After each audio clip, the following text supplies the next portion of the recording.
Welcome back to our channel. Today we will explore a new case. The case of Jennifer Kess. Jennifer was an American woman from Orlando, Florida. She attended the University of Central Florida in Orlando, graduating in 2003 with a degree in finance. In 2006, 24-year-old, she seemed to have everything going for her. She had a thriving personal life, was excelling at work. She currently works as a financial manager at Central Florida Investments timeshare company in Ocoee, and recently purchased a condo in Orlando. According to her best friend, Jennifer was always cautious about her safety and carried pepper spray with her at all times. On Sunday, January 22, 2006, Jennifer returned from a vacation with her boyfriend, Rob Allen. They had been dating for about a year. Since Rob lived approximately 3 hours away from Jennifer's apartment in Orlando, they could only see each other on weekends. On Monday, January 23, Jennifer returned to work after her vacation. That day, she called her mother, Joyce Kessy, to talk about her trip. Joyce later said Jennifer sounded happy and refreshed during the call. After work, Jennifer went home and called her boyfriend around 10 p.m. The conversation did not go well. Jennifer felt upset, as she believed Rob didn't love her enough. She was frustrated that they lived far apart and could only see each other on weekends. She told him that this arrangement wasn't enough for her. The two argued, and the call ended on a bad note. Rob could not have imagined that this would be their final conversation. The next morning, after Rob called her early in the morning as usual, his call went straight to her voicemail. Jennifer didn't show up to work and stopped answering her phone, which was highly unusual. Concerned, her co-workers contacted her parents, who immediately became alarmed. On their way to Jennifer's apartment, her parents called local hospitals and reported her disappearance to the police. When Jennifer's parents arrived at her apartment, everything appeared normal. The apartment manager used a spare key to unlock the door, and they found her suitcase in a clean and tidy living space, as if a maid had just cleaned it. However, the bathroom was noticeably disorganized. Jennifer's mother explained that Jennifer often rushed out in the mornings, leaving the bathroom messy. Inside, they found scattered cosmetics, curling iron clamps, a wet crumpled towel, and water droplets everywhere. Jennifer's bedtime t-shirt was on the floor, all suggesting she had spent the night there. Strangely, her purse, keys, and cell phone were missing. It seemed evident that Jennifer had stayed at home the night before, woke up, started her usual morning routine, left the apartment, locked the door, and then disappeared. Jennifer's brother, Logan Kessy, began questioning nearby construction workers to find out if they had seen Jennifer or noticed anything suspicious that morning. However, the workers refused to cooperate or share any information, which fueled Logan's suspicion that they might know something, but were unwilling to speak. The Kessy family grew increasingly frustrated with the police, who initially showed little urgency. Authorities believed Jennifer might have had an argument with her boyfriend and left on her own, expecting her to return soon. Later that evening, when Jennifer still hadn't returned, the police officially declared her missing. Although evidence showed she had been in her apartment that morning, authorities initially speculated she might have been abducted the previous night. Based on cell tower data, they concluded she wasn't at home that night. However, her parents strongly disagreed, maintaining that she had stayed in her apartment overnight. Further analysis later confirmed that the initial interpretation of the cell data was incorrect.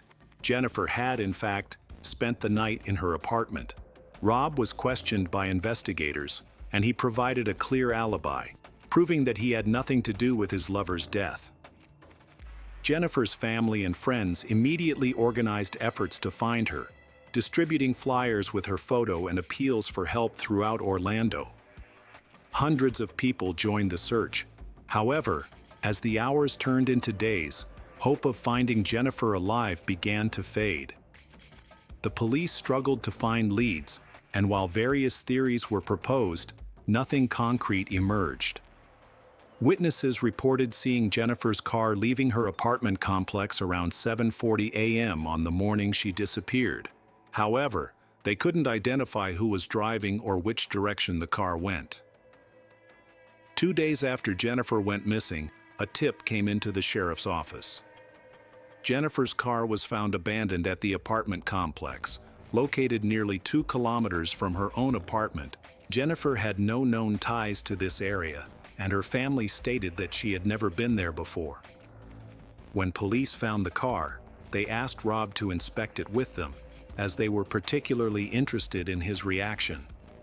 Initially, police feared they might find Jennifer's body, but they found no signs of a struggle or foul play. The car appeared normal. Inside, they discovered Jennifer's cell phone, charger, sandals, and shoes, nothing out of place. Despite continued investigations, no additional evidence was found. The mystery of Jennifer Kess's disappearance persisted, leaving her family and friends in anguish, desperate for answers they might never fully receive.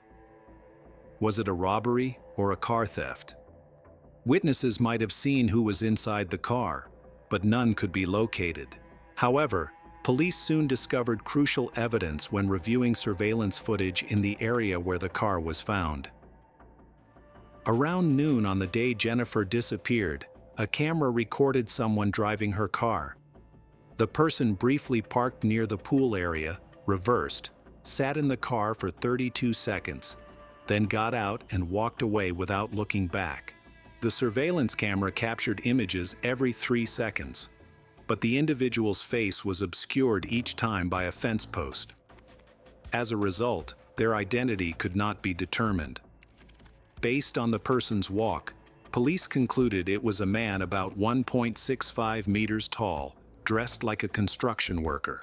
Detectives distributed the photo, hoping someone might recognize the man from his walk, height, or general appearance, but no leads emerged.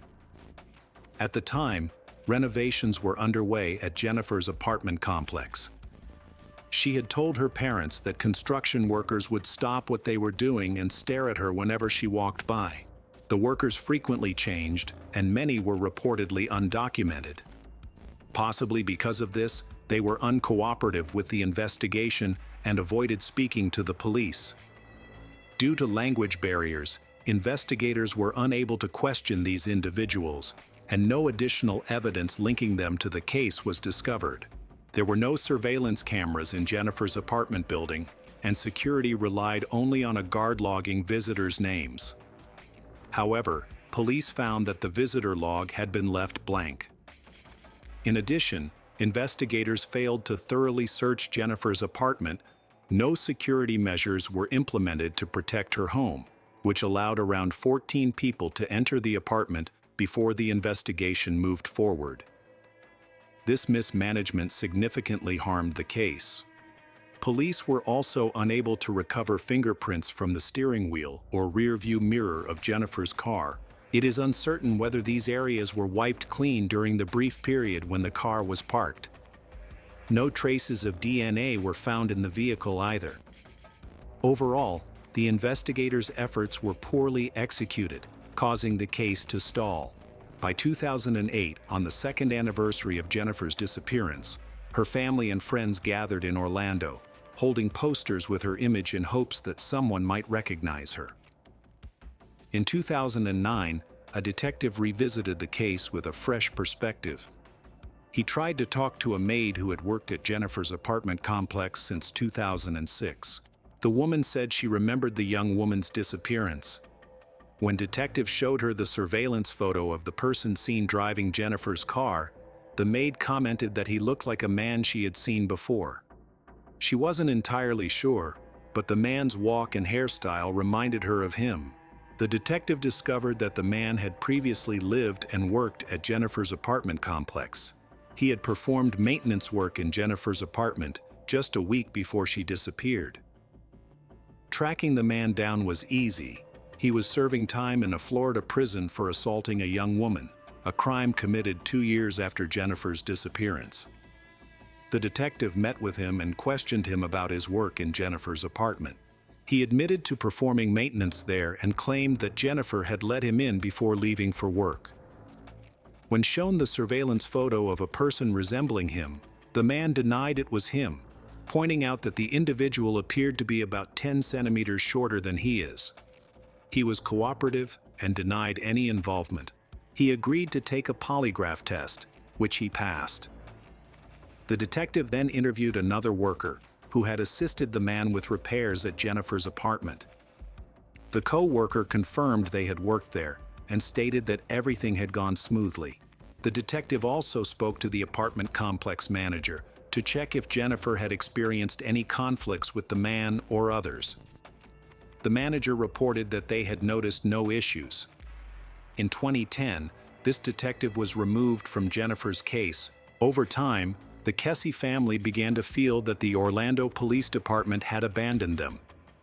But the police insisted the investigation was still active. In reality, the case had been largely neglected. In 2016, a decade after Jennifer's disappearance, she was officially declared dead in Florida. 2 years later, in December 2018, her parents, Joyce and Drew Kesse, filed a lawsuit against the Orlando Police Department to gain access to police records from the case. The lawsuit was settled in March 2019. The Orlando police chief gave investigators 6 months to review the case. But when no new leads emerged, he made a pivotal decision. In an unprecedented move, the police department handed over all case materials to the Kesse family. Jennifer's parents received more than 16,000 pages of documents and 67 hours of video and audio recordings.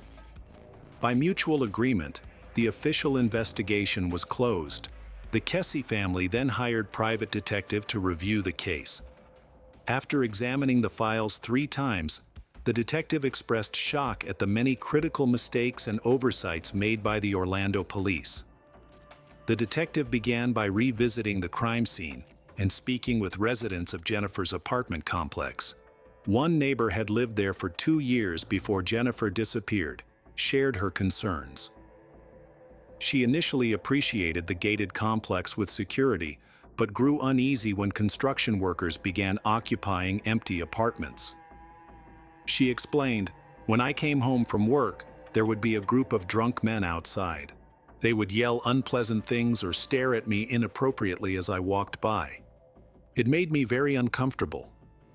Despite complaining to the building management, no action was taken. Another neighbor described even more troubling experiences. She revealed that construction workers had entered her apartment while she was away. She noticed unsettling signs, such as her underwear drawer being opened, evidence of someone using her shower, and footprints in her closet.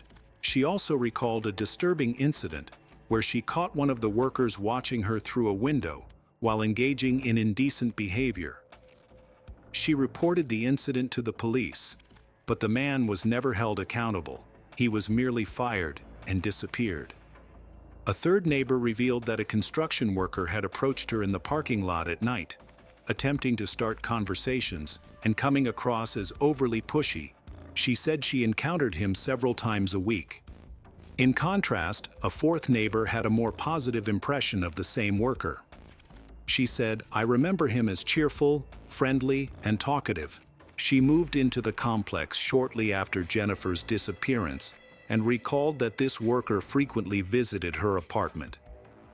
However, Jennifer's name was never mentioned in their conversations.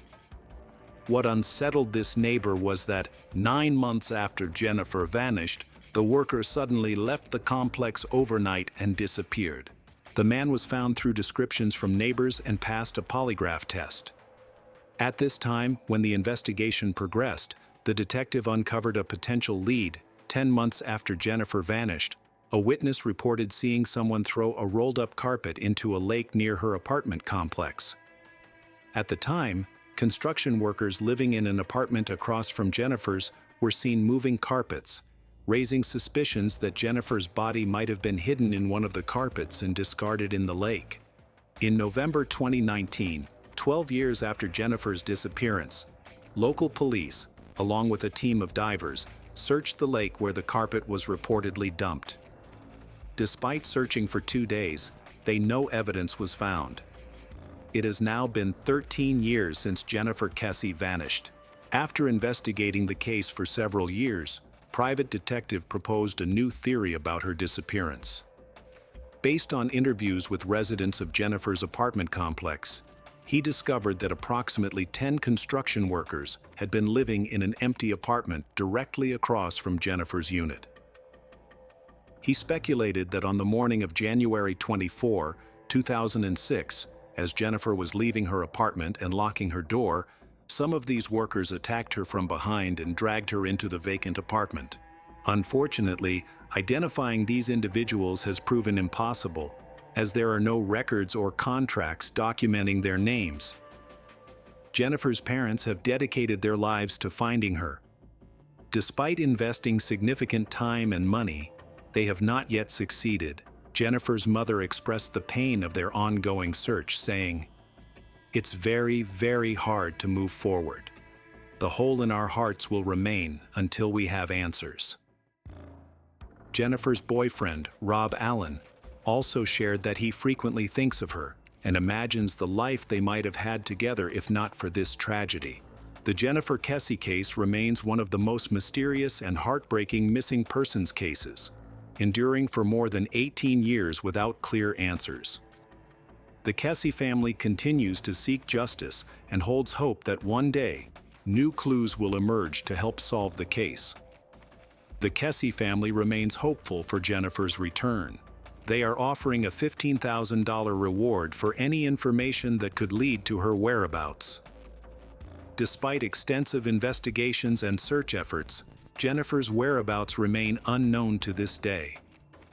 This case serves as a poignant reminder of the importance of sustaining public interest and support in the pursuit of justice for missing persons.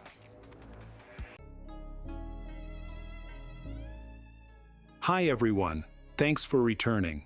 Let's unravel another horrible case. The case of Christy Sheets. Christy was born in 1974 in Decatur, Alabama, a city with a population of around 55,000. She was raised by her mother, Rebecca, a nurse who was a single parent. She attended Austin High School but did not graduate. At school, she was a member of a popular, exclusive teenage clique. It was during this time that she met Jason Sheets, who became the love of her life. Although they were both young when they met, they felt that they would be together forever. Jason Sheets was born in Lawrence County, Alabama, and graduated from East Lawrence High School in Trinity, just 15 minutes from Christy's home. He was an exceptional baseball player, very intelligent, and well-liked. Over time, Jason and Christy became the perfect couple.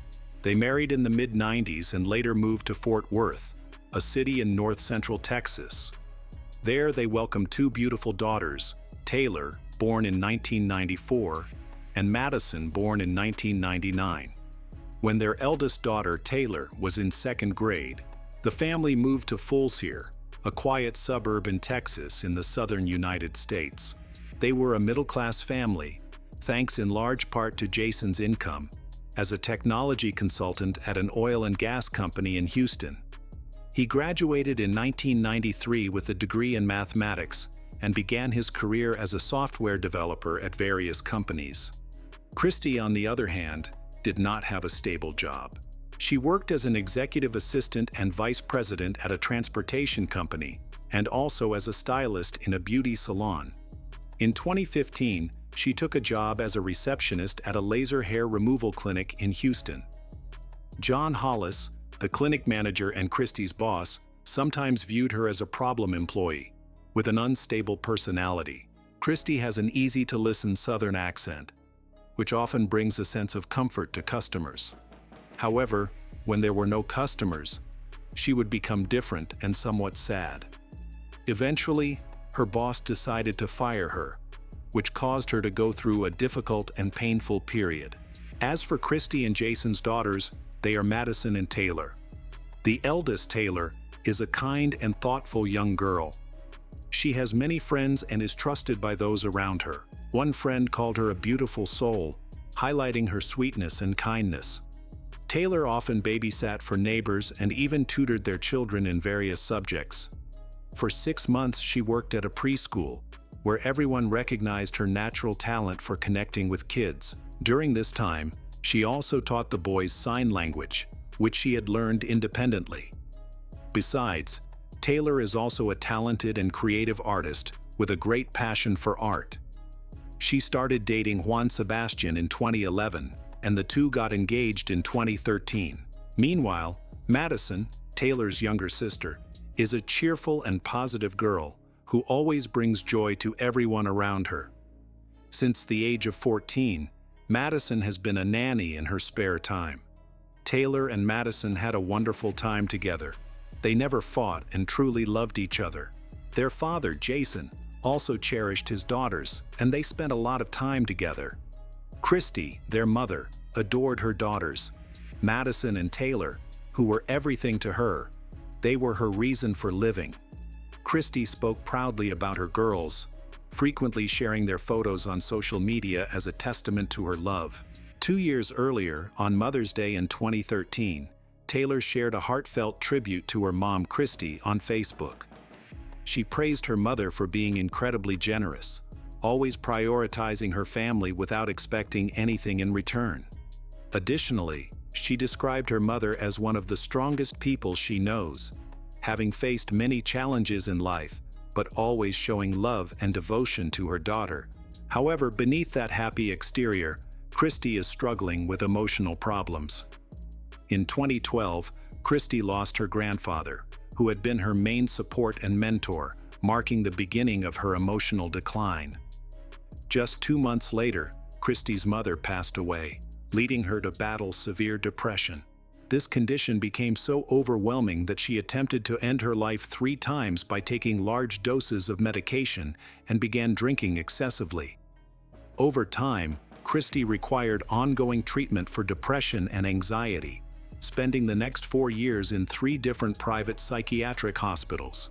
Her life became chaotic, and she even lived separately in a rented apartment away from her family. For Christy, her husband Jason is not only her greatest love, but also her rock during difficult times. Unfortunately, their relationship began to deteriorate. Since 2012, they faced marital issues due to Christy's emotional struggles, leading to multiple breakups. In 2016, Jason decided to move out, believing that divorce was the only solution. By this point, it was clear that the situation in their family was not good. Between 2012 and 2016, police visited their home at least 14 times, due to family disputes and requests for assistance. Following these incidents, a specialized police team was assigned to monitor the family. Additionally, the Sheriff's Department's crisis management team intervened. In one 911 call in November 2015, someone requested police assistance to check on their home, as they had heard that the occupants might be intoxicated. However, it turned out that the issue was a verbal argument between Jason and Christy, with no physical violence involved. An important part of Christy's personality was her strong support for the right to bear arms. Although she applied for a weapon license, the state denied her request due to her mental health history. Nevertheless, she inherited a weapon from her maternal grandfather. The presence of weapons in the house made Taylor feel uneasy. She confided in a childhood friend that it caused her anxiety, especially given her mother, Christy's mental health issues. On Friday, June 24, 2016, Jason celebrated his 45th birthday. He spent most of the day with one of his daughters and communicated with Christy about the next step in their relationship. He was considering officially ending the relationship. When he got home, he found Christy sitting in the backyard and informed her that he had decided to file for divorce. Christy had difficulty accepting that her life would never be the same again, and no one could predict what would happen next. Jason went to the other side of the house, and then Christy called a family meeting. He thought this meeting would be to announce their divorce. Around 5 p.m., Jason and Christy started arguing again as everyone gathered in the main room. Jason could no longer hold back and finally expressed what had been on his mind. He wanted a divorce. He told Christy that this would be the last birthday he would let her ruin. The tension escalated. The argument intensified because Christy was angry with Taylor for supporting their divorce. Christy decided to punish Taylor by forbidding her from seeing her boyfriend, even though they were supposed to get married the following Monday. Jason disagreed with Christy, finding it unreasonable to punish Taylor. As soon as the situation escalated, Christy suddenly grabbed her maternal grandfather's weapon from under the couch cushion and pointed it at Jason. She accused Jason of forcing her to do the act and insisted he should suffer the consequences. Jason was extremely scared and begged her not to take action. Amidst her chaotic emotions, Madison managed to call 911 for assistance. Meanwhile, Jason desperately begs Christy not to pull the trigger, urging her to think of their daughter. He assured her they would do anything she wanted, but Christy, clearly agitated, replied that it was too late.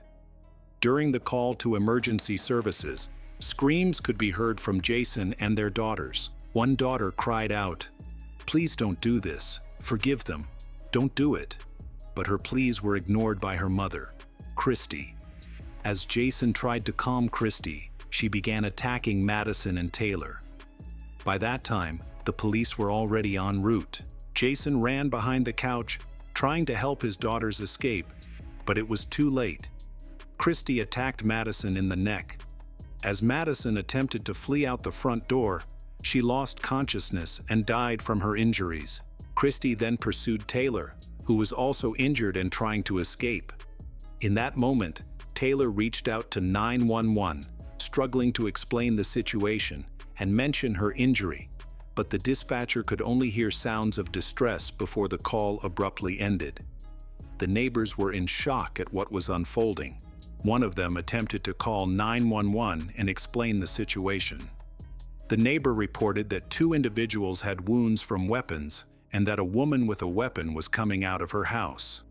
Later, the neighbor stated that the people involved in the shooting lived next door and that he was trying to safeguard himself and his family because the armed woman was still outside. Christy then attacked Taylor again, who was lying in the middle of the street as neighbors watched in shock from their homes. At the same time, Jason ran to the end of the street, calling for help. Throughout the incident, Christy appeared calm and emotionless. In total, she inflicted 3 wounds on Taylor's head and back. At this point, the police arrived on the scene. They ordered Christy to surrender her weapon, but she refused. In response, one of the officers attacked her, ending her life. A helicopter transported the critically injured Taylor to Texas Medical Center, where she later died from her injuries. Jason was not attacked during the incident, but he was taken to a medical facility because he was in shock and unable to process what had happened. A few days later, Taylor and Madison were laid to rest at the Memorial Cemetery in Decaturina, Alabama. This tragic case has garnered significant attention in the United States, particularly after authorities released the emergency calls made by Taylor and Madison during the attack. Friends and family were shocked, as they viewed Christy and her children as a happy family without any apparent issues. Many questioned what could have driven Christy to commit such a horrific act, and why she would deliberately kill her own daughters. Jason was devastated by the loss of his daughters at the hands of his wife. A few days after the tragedy, he told the police that Christy seemed intent on making him suffer. Despite having the opportunity, she did not harm him. Jason believed she wanted him to live with the pain of her actions, which led him to conclude that her motive for killing their daughters was to inflict suffering on him. This suggested that Christy was determined to kill their daughters that day. Evidence supporting this theory includes her hiding the weapon between the sofa cushions, indicating she planned to gather the family and then use the weapon. A friend mentioned that she always sensed something would happen, but she never expected Christy to take such action, describing Christy as toxic to the family. Because people loved Madison and Taylor, their tragic fate caused pain for many. This case continues to shock people because despite Christy's emotional struggles, She had no history of violence or aggressive behavior. Almost a week after the attack, Jason shared a series of photos of his daughters, Madison and Taylor, on Facebook. In September 2016, Jason gave a television interview where he stated that the power of God helped him cope with the loss of his daughters. He expressed that he had nothing positive to say about Christy, as his love for her had faded long ago. Although he felt immense sadness, he spoke calmly about how he could never escape the memories of that day. The story of Christy's family is still heartbreaking to hear. It serves as another reminder of the underlying mental health issues, but no one could have predicted the outcome. Christy turned her deep love into hate, leading her to kill her own daughters. Her actions were meant to ensure that her husband would suffer a lifetime of painful memories. Truly horrifying. Hello everyone, today we will learn about another case. The case of Jody Myers. One day, 20-year-old Jody Myers and her fiancé, 31-year-old Neil Archer, were attending a birthday party for Jody's stepfather. Although the celebration was lively, Neil was not enjoying themselves. Neil was reluctant to participate and chose to sit in Jody's car while she mingled with family and friends by the fireplace. Jody frequently had to return to the car to convince Neil to join the party. Some guests even brought him snacks in hopes of cheering him up. Around 8:30 p.m., Neil and Jody left the party, and their argument occurred at home. Jody's mother, Lucy, received a message from her daughter stating that she couldn't come home that night because she had broken up with Neil, and she changed her phone number. Jody mentioned she would let her parents know where she was later, that she had moved to a different area, and that she had quit her job.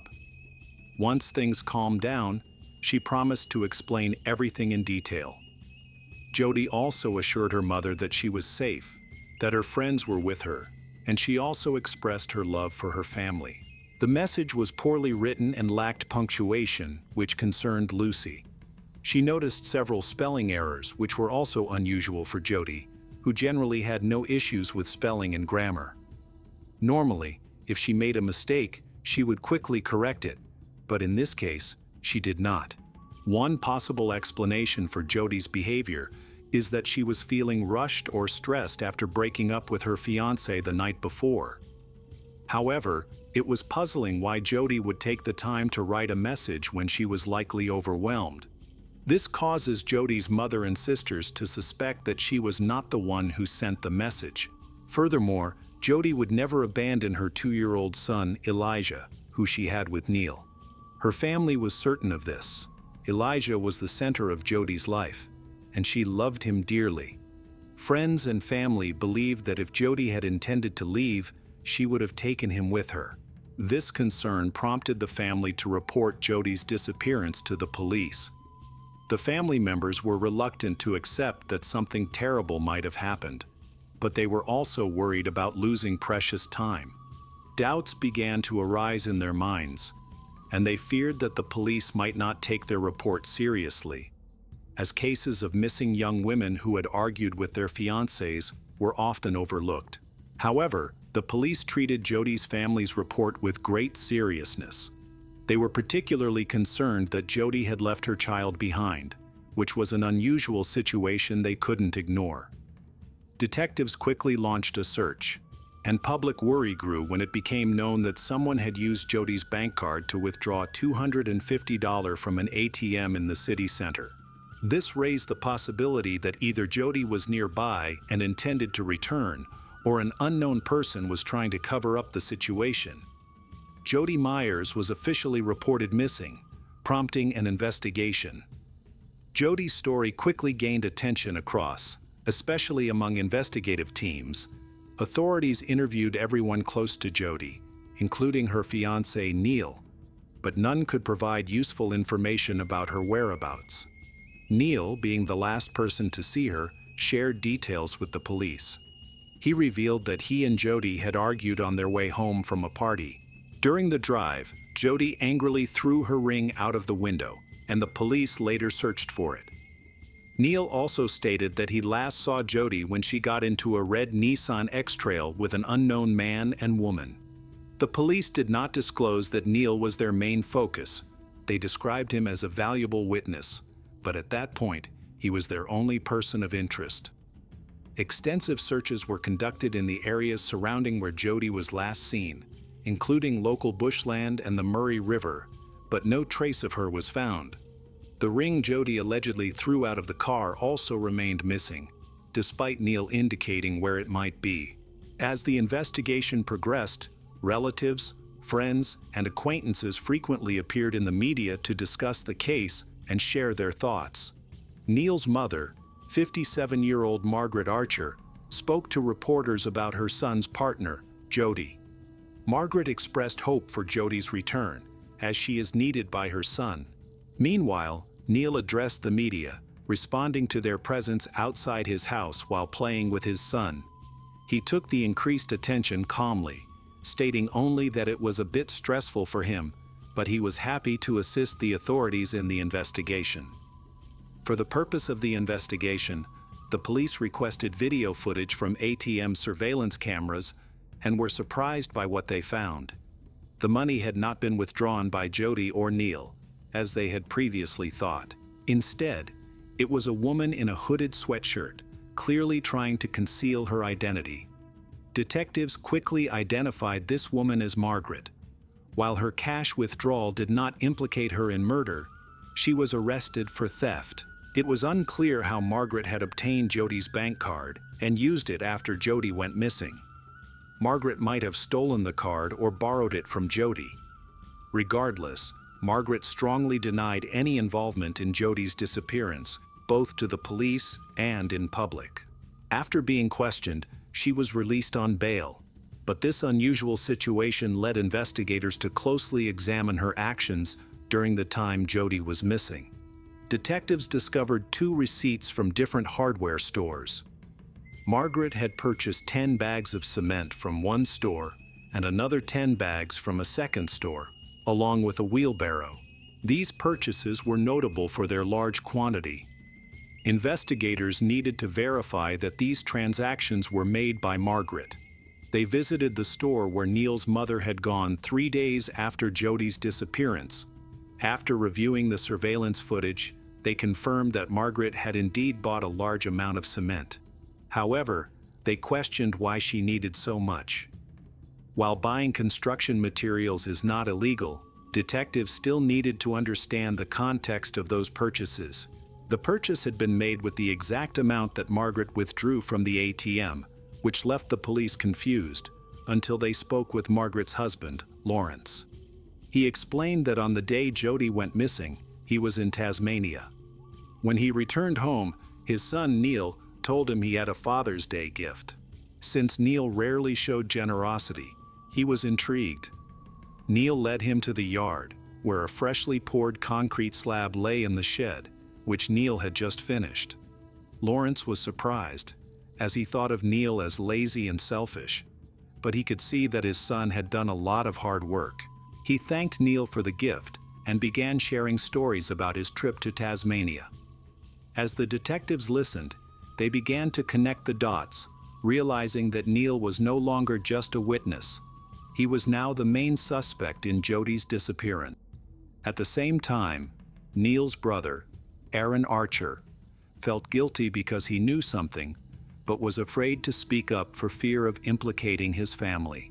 Aaron was hesitant to carry out certain tasks requested by relatives.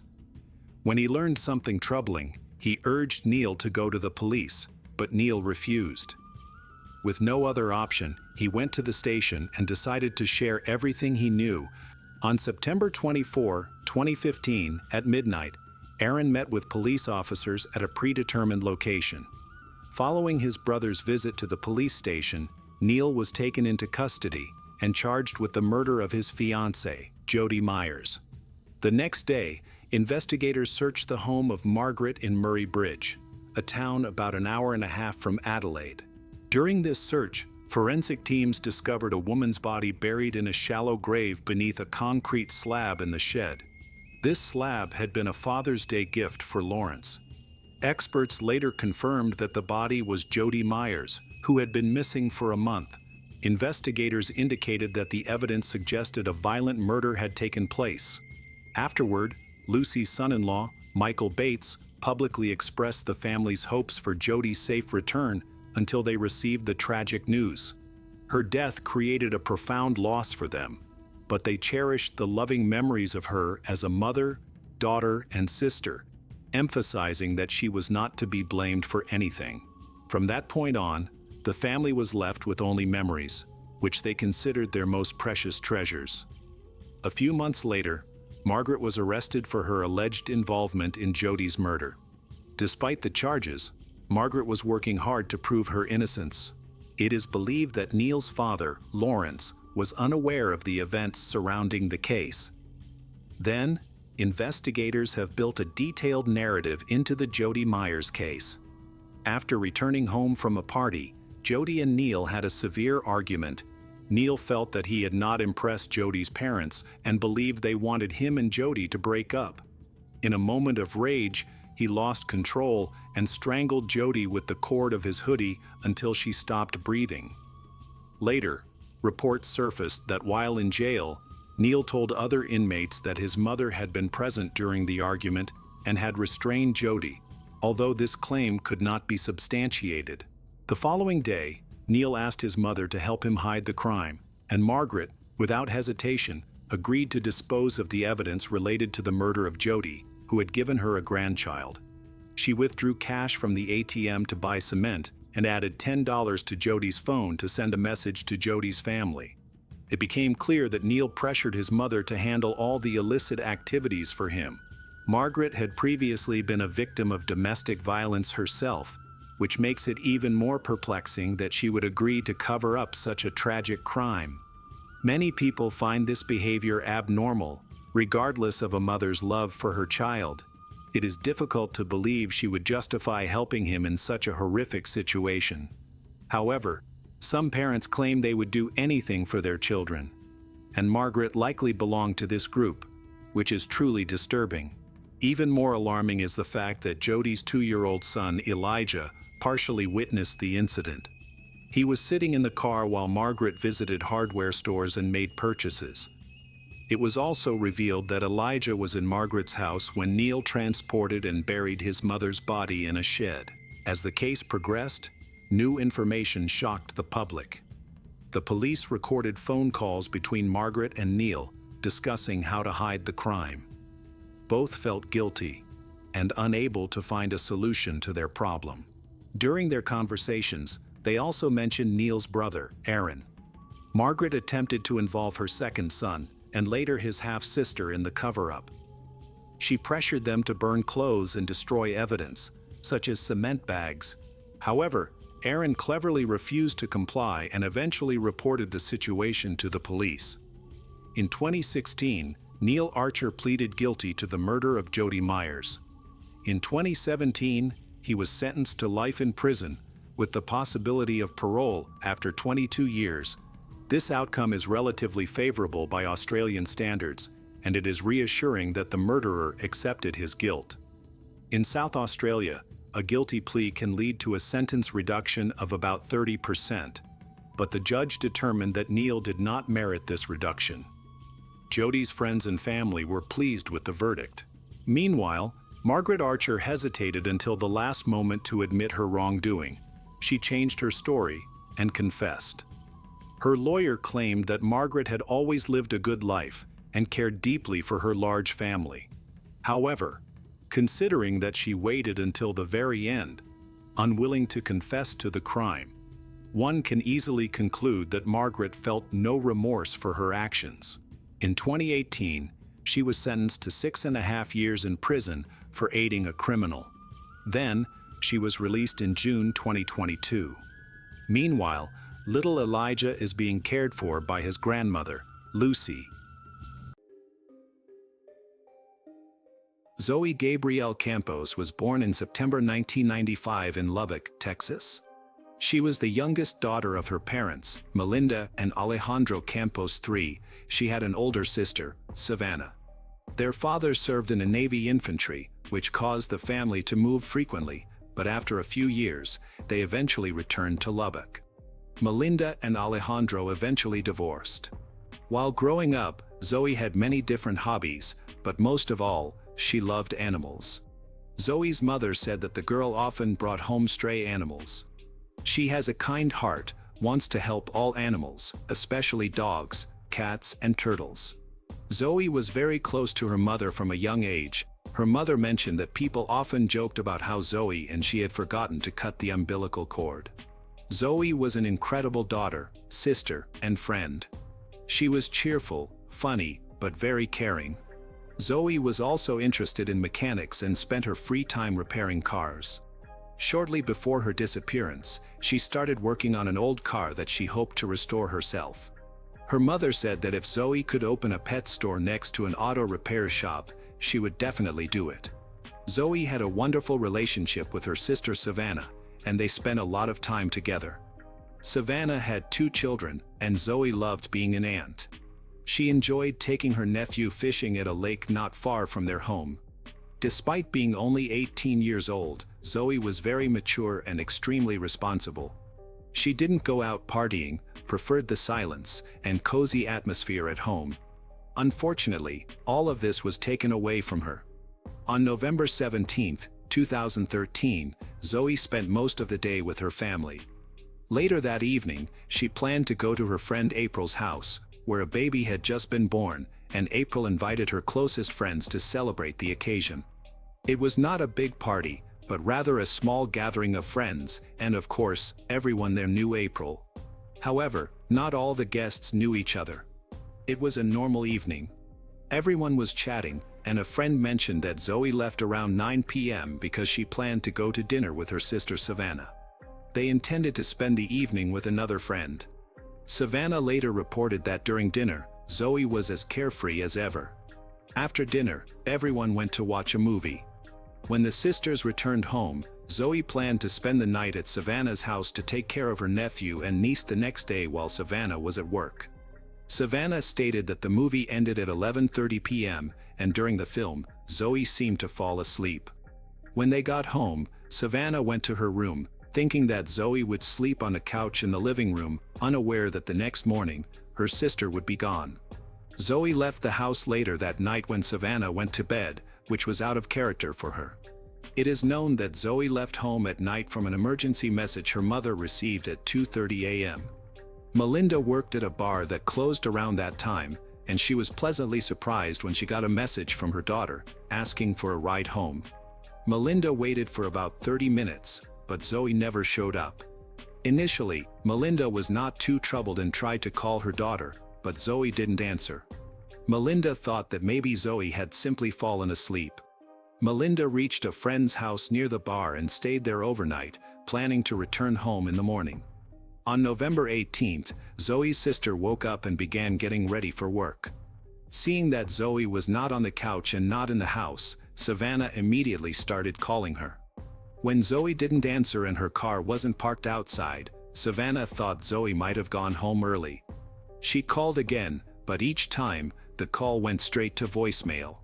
Savannah then contacted her mother and realized that she also couldn't reach Zoe. Panic ensued.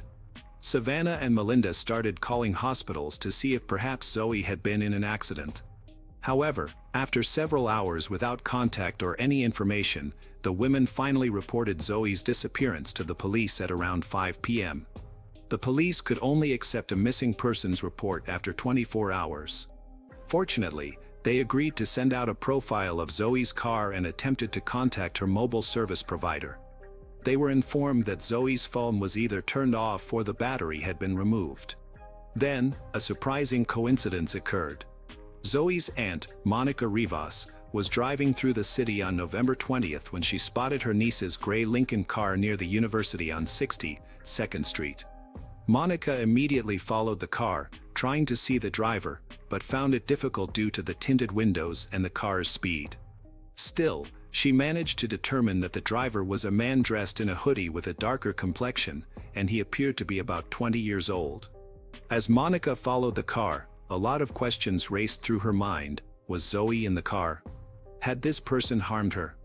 These thoughts nearly overwhelmed her, so she decided to focus on following the car while calling her son to explain the situation. However, the driver of the pursued car seemed to realize he was being followed and tried to escape. Eventually, Monica lost sight of the car when it turned sharply south, but she persisted in her search. When her son joined her, they found the Lincoln parked near Zoe's apartment.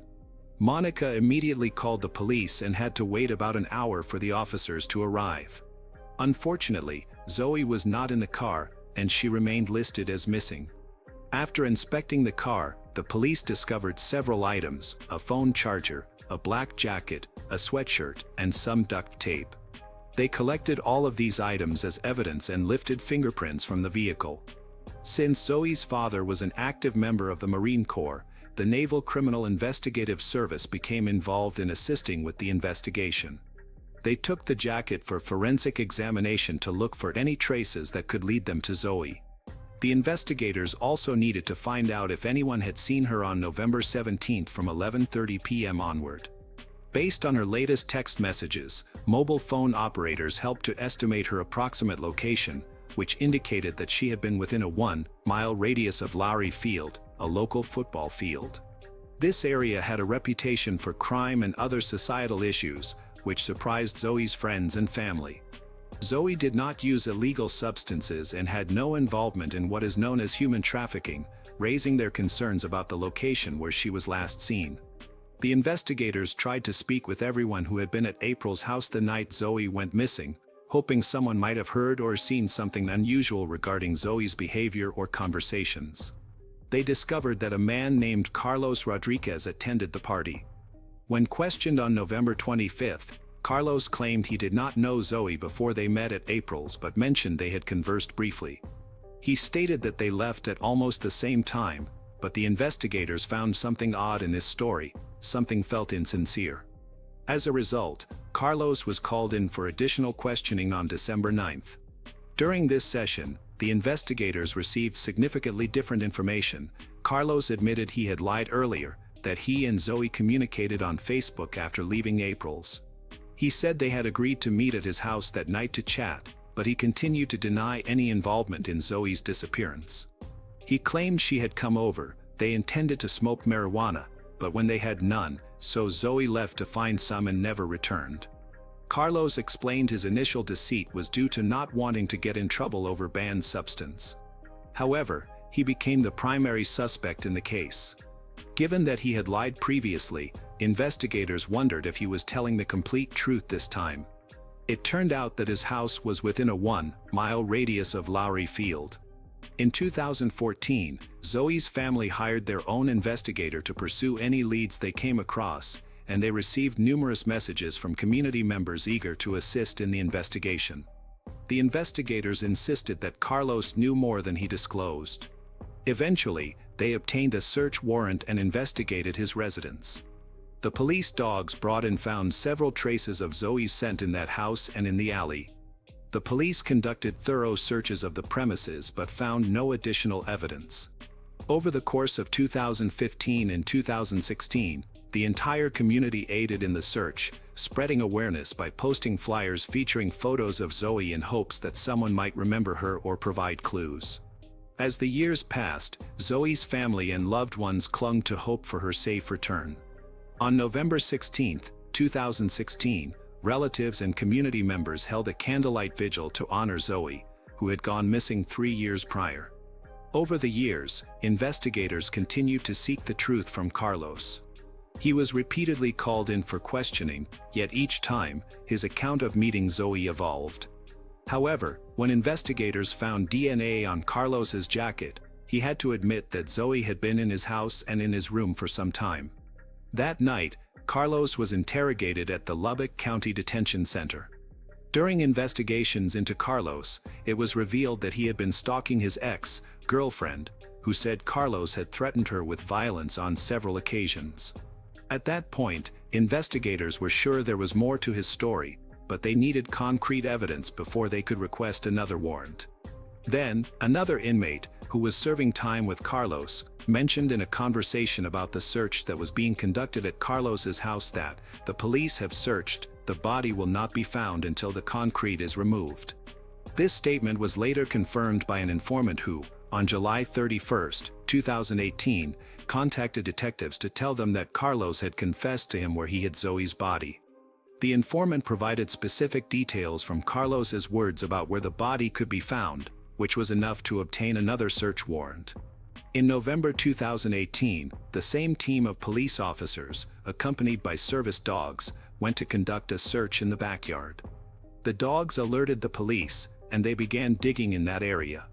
Eventually, they discovered a set of bones.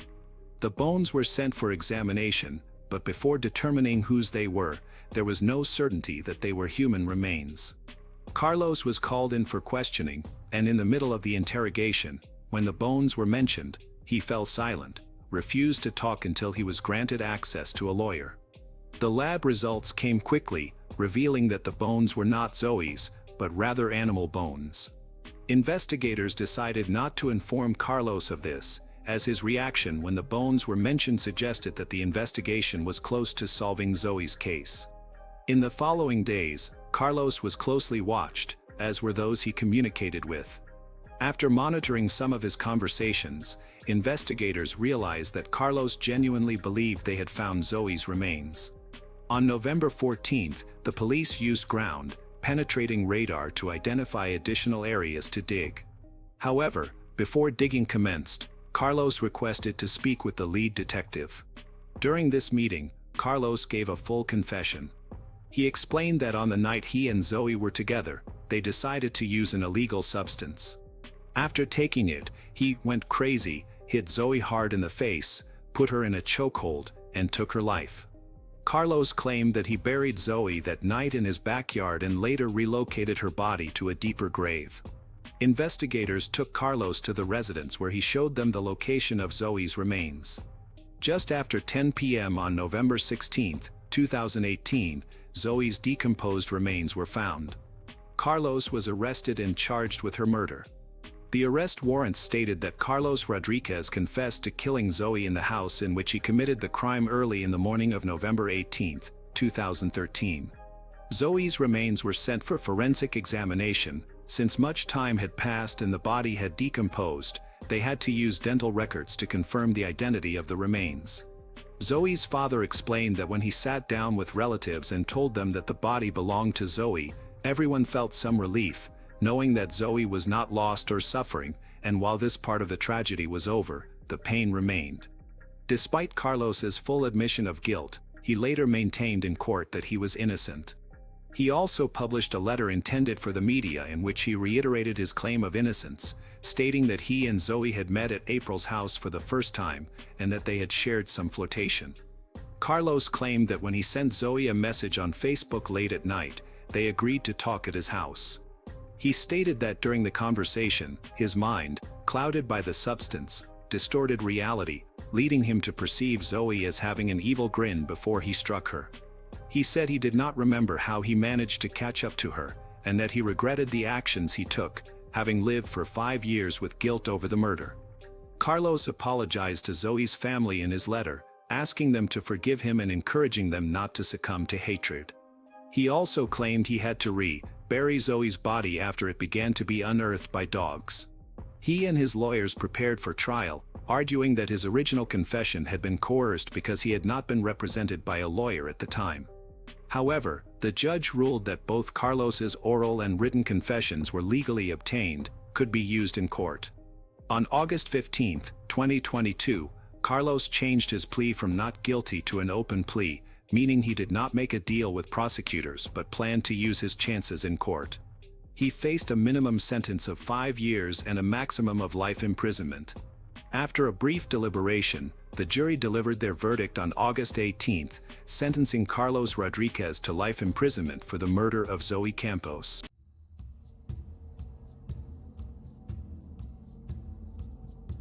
It was a quiet summer evening in Madbury, New Hampshire. The neighborhood, usually calm and uneventful, was suddenly shattered by the sound of gunfire. At around 8:30 p.m., on August 18, 2025, the local police received multiple frantic calls. Neighbors reported loud bangs echoing from the Long home, a home many regarded as a symbol of stability and family devotion. When officers arrived, the front door was ajar, the house unsettlingly still. Inside, they uncovered a tragedy that would leave the entire community stunned. How could a family so admired, so seemingly devoted to one another, be consumed by such darkness? What hidden struggles could drive a household from warmth and love into unimaginable violence?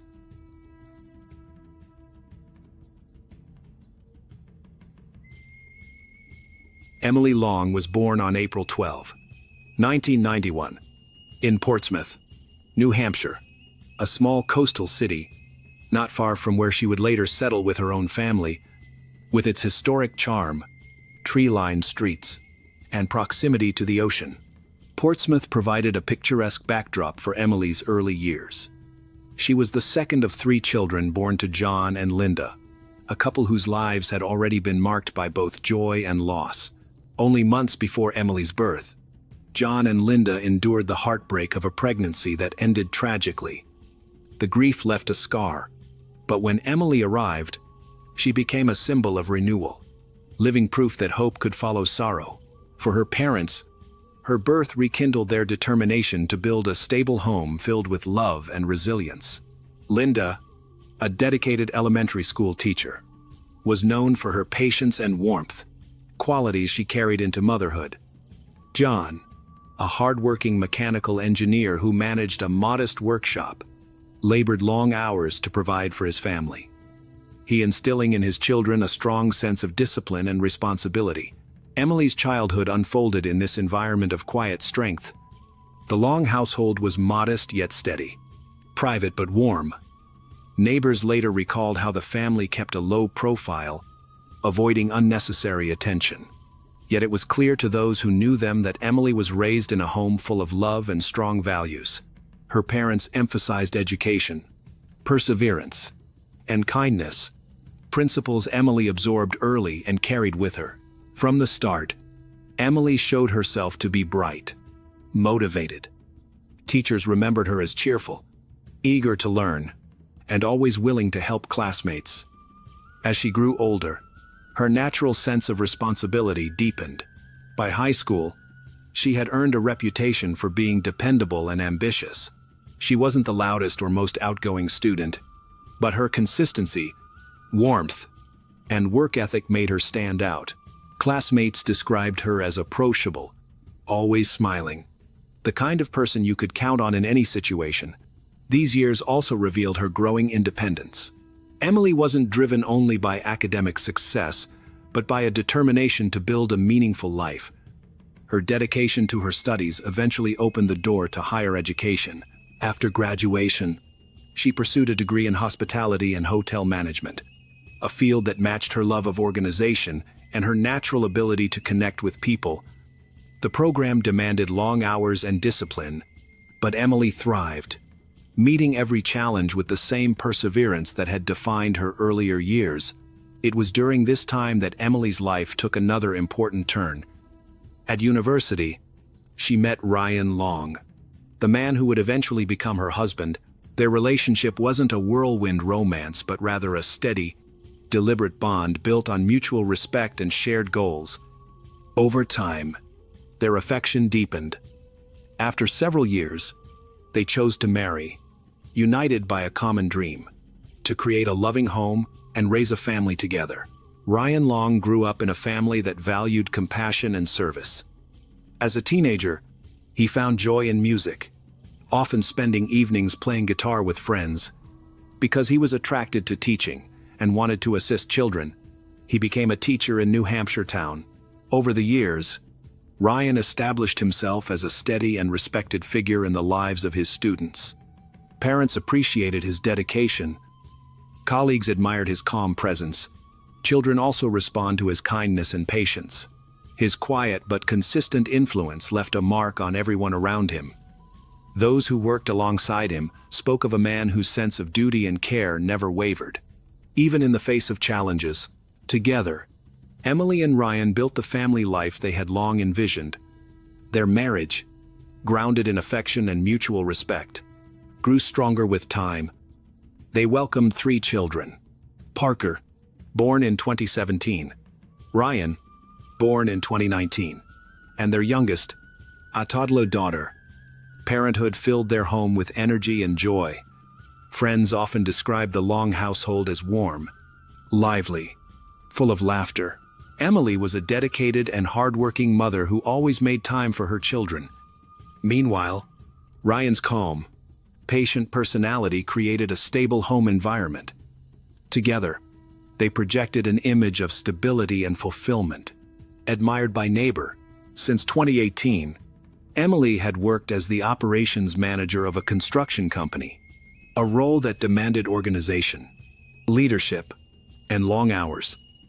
Despite the pressure, she handled her responsibilities with determination, much as she always had. But in early 2025, life shifted dramatically.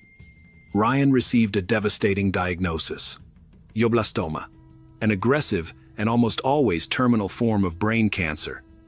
Doctors explained the bleak statistics. Most patients live only about 15 months after diagnosis.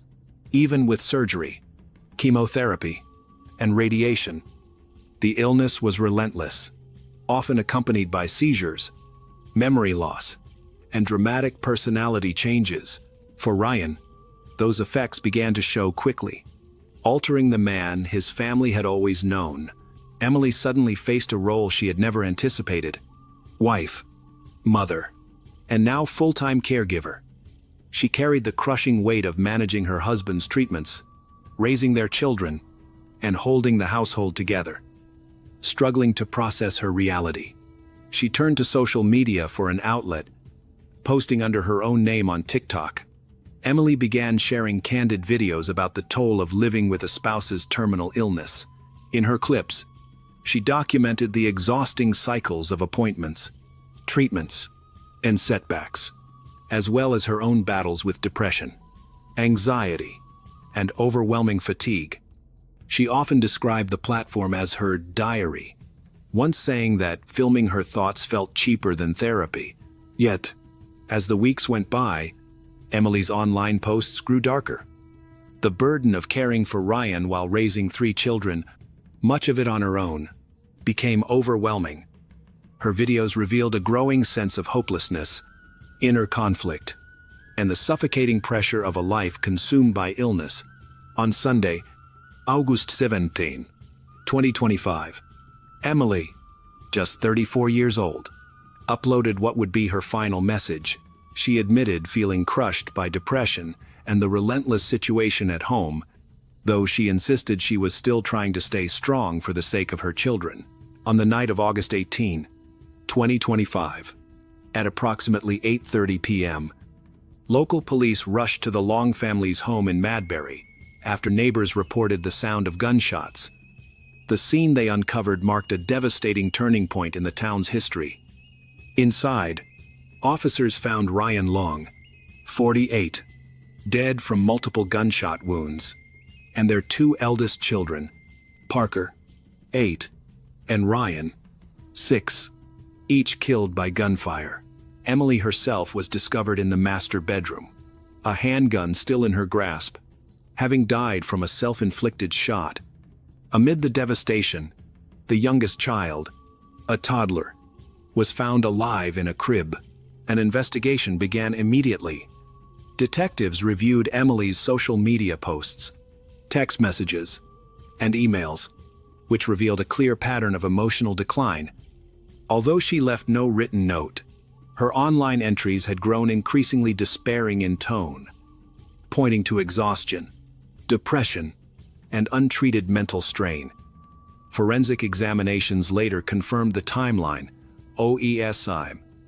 Ryan had been shot several times while in bed. Parker suffered a single gunshot wound to the head, while Ryan Jr. was struck more than once. Emily's death was confirmed to be self-inflicted by a gunshot wound to the head. Investigators pieced together the sequence of events.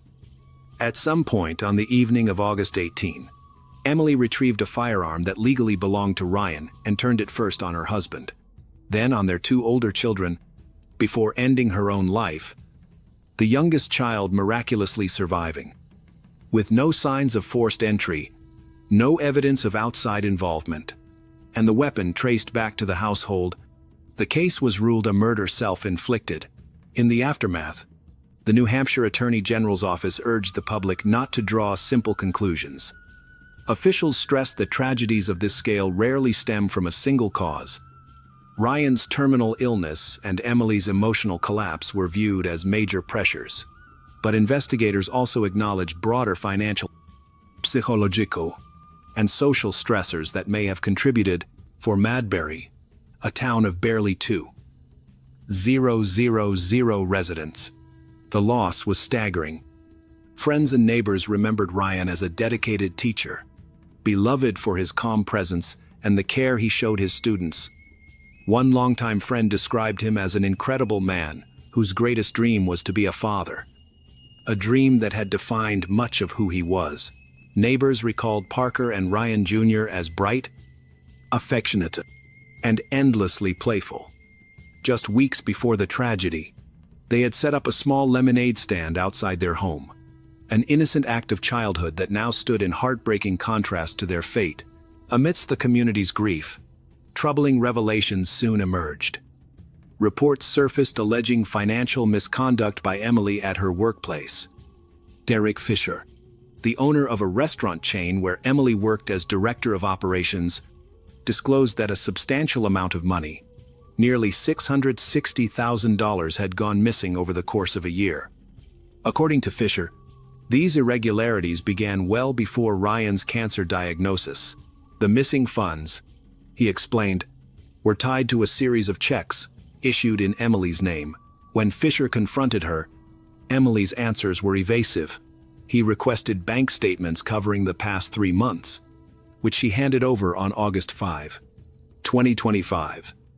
However, when Fisher submitted them for review, bank officials discovered the records had been altered, with entire sections omitted. During one tense exchange, Emily allegedly suggested that he could either accept her resignation or proceed with firing her, remarks that left him deeply unsettled. Only days later, on August 11, Fisher filed an official complaint, formally accusing her of embezzlement. For Fisher, the discovery was not just a professional crisis but also a painful personal betrayal. He had trusted Emily for years, giving her broad authority over finances and operations. Learning of the falsified documents and missing money shattered that trust. In later interviews, Fisher described the decision to file charges as heartbreaking, an action he felt bound to take out of duty, never imagining that within a single week, the Long family would be gone.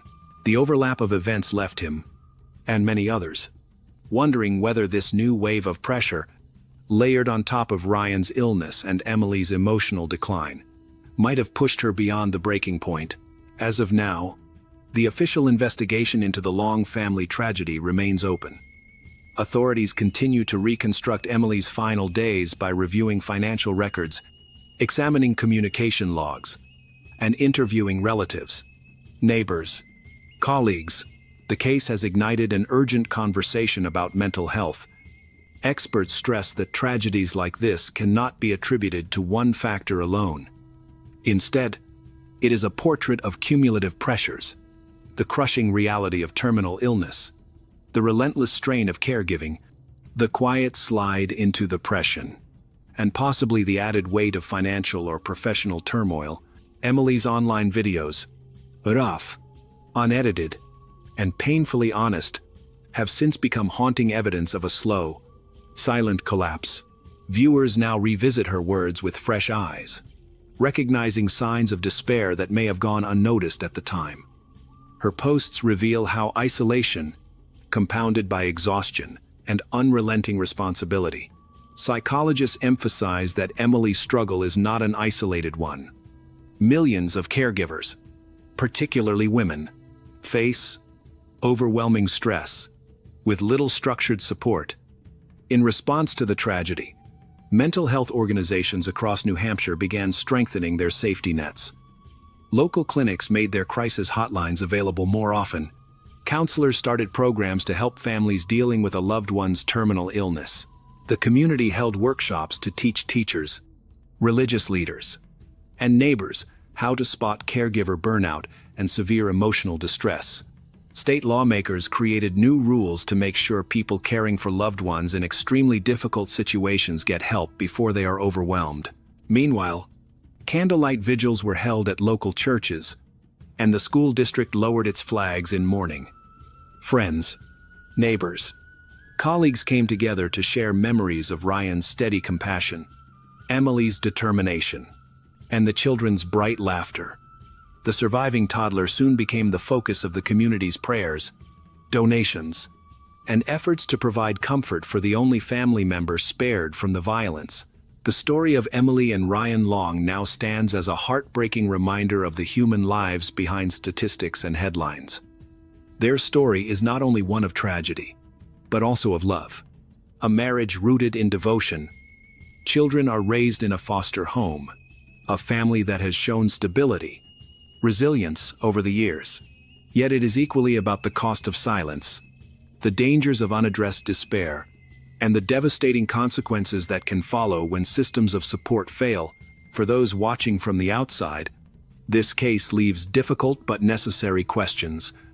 How many caregivers around us are silently drowning under the weight of responsibility? How many families live on the brink of collapse without anyone noticing? And what can communities, institutions, governments do to prevent tragedies like this from happening again?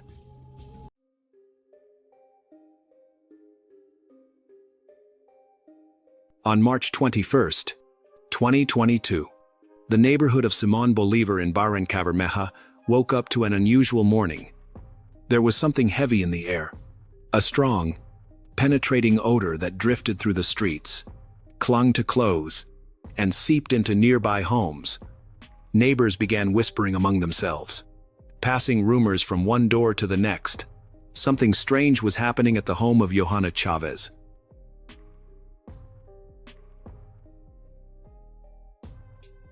Johanna was well known in the community for her cheerful personality and tireless work ethic. But soon people realized she hadn't been seen for several days. Some said she had gone to a farm for the weekend. Others assumed she was simply taking some time to rest. Yet everyone agreed on one thing: that smell was not normal. Concern grew, and calls began pouring into the police. At first, officers thought it might be a dead animal. When they arrived, the house appeared perfectly ordinary. The front gate was closed, the windows were shut, and everything looked clean, intact. But as they approached, the stench grew unbearable. The odor seemed to emanate from the garage, where a gray Renault Logan was parked. Officers contacted Johanna's mother, who admitted she hadn't heard from her daughter since March 18th. With her authorization, police entered the property. From the outside, everything seemed undisturbed. But in the garage, attention centered on the car.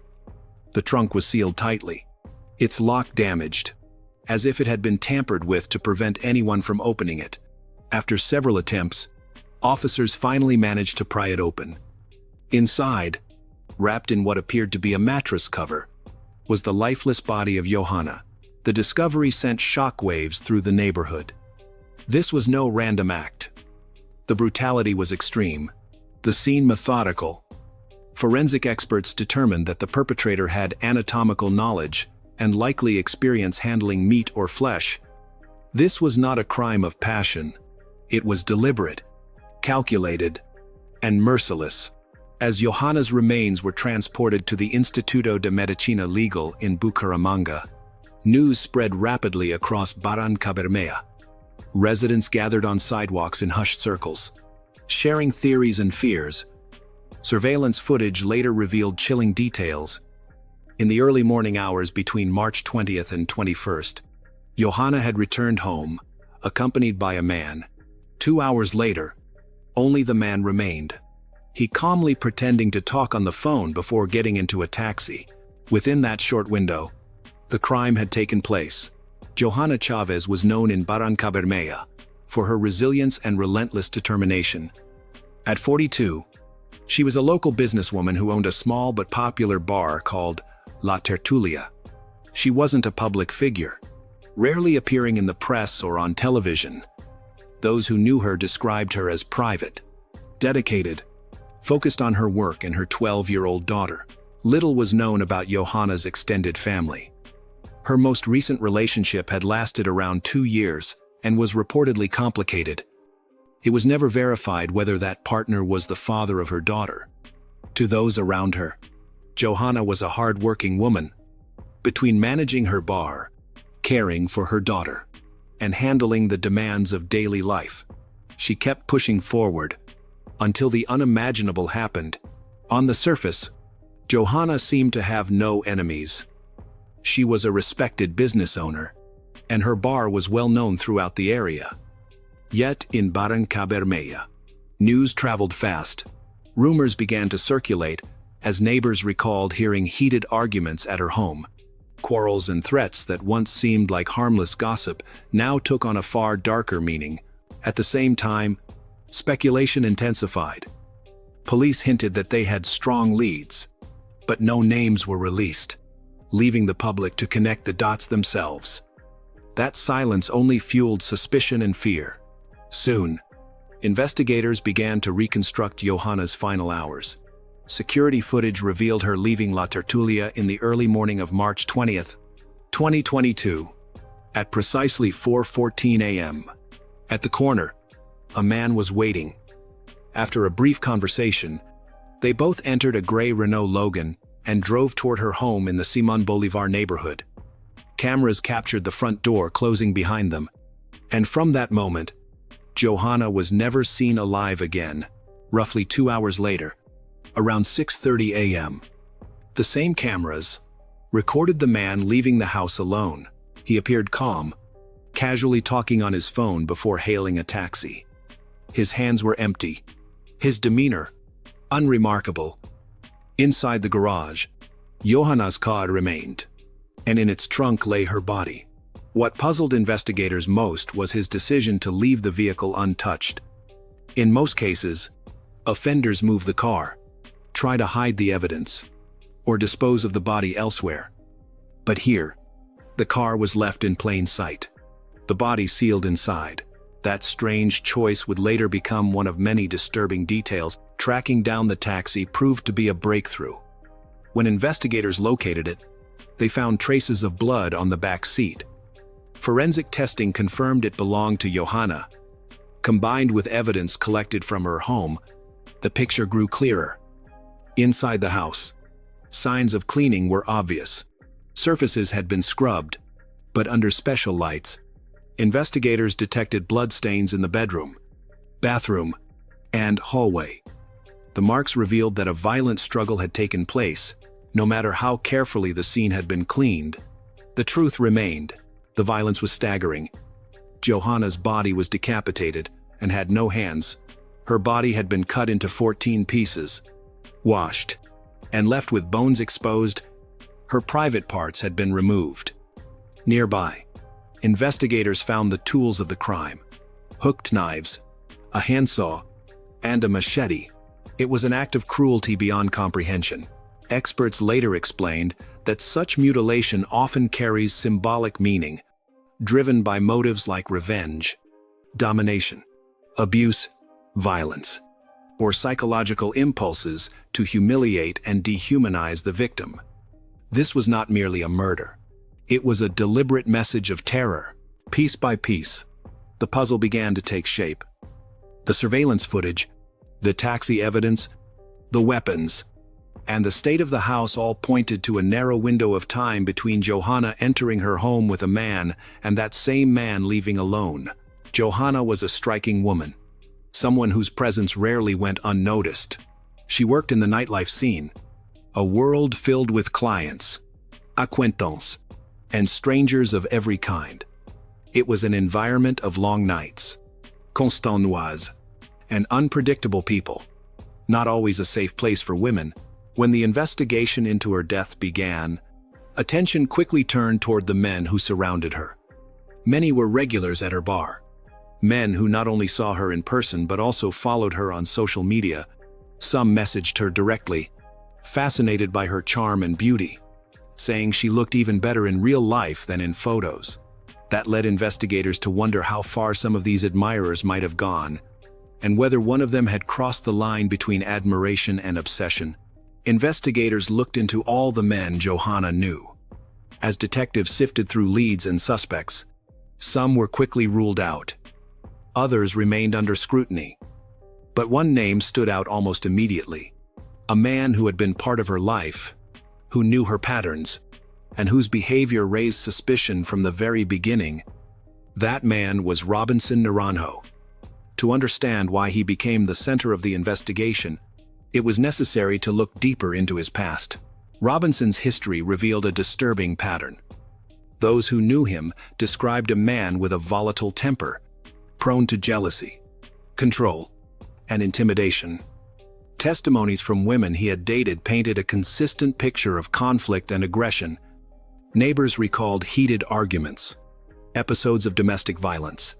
Not all of these incidents had been formally reported, but the repetition and severity of the accounts were enough to create a pattern investigators couldn't ignore. His life was one of constant movement. Robinson alternated between living in the city and working in rural areas. His jobs were often linked to butchery, livestock. He moving between municipalities and starting over in new places. Robinson's constant relocations made it difficult to trace his past. Old warnings, violent episodes rarely turned into formal complaints. Still, his former partners painted a consistent picture. He was controlling, prone to public outbursts, and quick to threaten when things didn't go his way. Witnesses recalled loud street brawls that ended with women running away in fear.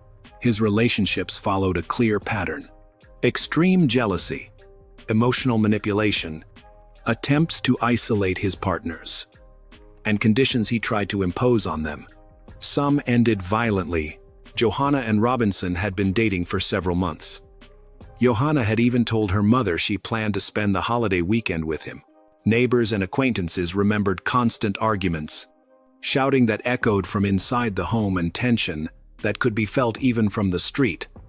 Final, Johanna had made a decision. She wanted to end things. She confided this to her friends, to her family, and eventually, to Robinson himself. What should have been the end of a toxic chapter instead ignited his rage. In the early hours of March 20th, 2022, after leaving her bar and returning home, an argument between them spiraled into violence.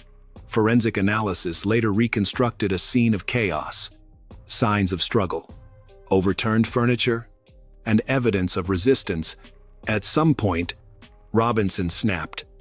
He grabbed a knife, then a machete, and unleashed a series of brutal blows on Johanna. Each wound bore the marks of fury. Robinson had experience in butchery. He was no stranger to knives, cuts, and the handling of flesh with precision. At this time, Robinson had fled. For more than 9 months after the murder, the case remained unresolved. But in the early hours of December 30th, 2022, investigators finally made a breakthrough. In a coordinated operation, Robinson was captured in El Dorado, a rural area in the municipality of La Libertad, Guaviare. The arrest was the result of a meticulous effort by the Attorney General's office, supported by the Technical Investigation Corps from the Magdalena Medio branch and troops from the National Army. His capture followed months of surveillance and intelligence work. Investigators had reviewed security footage, traced phone activity, and interviewed his former partners. Testimonies that painted him as a violent man with a long record of aggression. Eventually, he was tracked to San Jose del Guaviare, living under a false identity and in a new relationship. With this intelligence, authorities launched a precision raid that ended his time as a fugitive. During the indictment hearing, prosecutors presented overwhelming evidence. Surveillance videos clearly showed Robinson accompanying Johanna to her home in the early hours of March 20th and leaving alone shortly after. The trunk of her Renault Logan had been sealed, and inside were her dismembered remains. Forensic lights revealed blood traces throughout the house, in the bedroom, bathroom, and hallway. With these findings, investigators were able to reconstruct the timeline of the crime, and the case moved toward trial. Robinson's arrest wasn't just the product of police work. It was also the result of relentless social pressure. Feminist groups and women's rights collectives had raised their voices, warning that the case risked collapsing due to procedural delays. In July 2022, activists publicly denounced that if the scheduled hearing on July 25 went ahead without progress, Robinson might go free because of the expiration of legal terms. Their pressure ensured the process moved forward with urgency. Once inside the courtroom, the case advanced rapidly. On August 6, 2024, the judge sentenced Robinson Naranjo to 47 years and 4 months in prison for the aggravated murder of a woman. This was one of the severest punishments given out recently, a legal reaction to a crime that deeply shocked the nation. But Johanna's story is not simply one tragic case. It reveals a far deeper national crisis. Colombia remains one of the most dangerous places for women. Around 815 femicide cases were recorded in 2024 by NGOs like Observatorio de Feminicidios Colombia, and figures for 2025, as of June, recorded around 85 cases. Nearly 98% of these crimes go unpunished. However, Johanna's case saw a different outcome. In 2024, Law 2356 was passed, eliminating all benefits for those convicted of femicide, including Robinson. This means no parole, no house arrest, and no sentence reductions for work or study. They must serve their entire sentence in prison. This is a significant victory in a system where many perpetrators still go unpunished. Even though this court decision sets a strong example for future cases, it can't undo the tragedy of Johanna's death. Her name has been added to a heartbreaking list of victims. Her story is remembered in demonstrations, where women protest that in this country, a woman's life is still valued less than her silence. Larry Eisenberg was born in 1950 in Idaho and has lived almost his entire life in the state. He grew up surrounded by dense forests and clear lakes, the kind of landscape that would shape him from childhood through adulthood. From a young age, he understood the value of hard work, a principle he always carried with him. He attended the University of Idaho, where he earned a degree in forestry, a natural path for someone raised amid a thriving timber industry. After graduation, Larry built a strong career in the lumber business, eventually rising to an executive position. Colleagues remembered him as tough, disciplined. He didn't waste money. He didn't tolerate laziness. In 1974, Larry married his first wife. Together, they had 2 children, a daughter named Jessica and a son named Dean. He raised his children with the same values he lived by: hard work, honesty, and integrity. The marriage lasted until the children reached adulthood, and then it quietly ran its course. Larry and Lori met through the Coeur d'Alene Chamber of Commerce, where both were active in the local business community. Some accounts suggest that she was hired as his secretary while he was still married, and that their relationship began after both their marriages ended. Lori was born in 1953. Her early years were starkly different from Larry's steady Idaho upbringing. She grew up within a sect of the Latter-day Saints Church, and her childhood was marked by deep poverty. There were times her family had so little that they squatted in abandoned farmhouses, moving from place to place. At the age of 19, she married Stephen Barnes. Over the following years, they had 6 daughters together. Lori devoted herself to motherhood and, outwardly at least, created a stable home. Her daughter Amber would later describe their early family life as nearly perfect. Lori seemed determined to give her children the structure she had never known growing up. Her marriage to Stephen lasted more than 20 years, ending in 1996. At 43, Lori stood at another crossroads, a single mother ready to start over in Coeur d'Alene, Idaho. In this new city, Lori reinvented herself.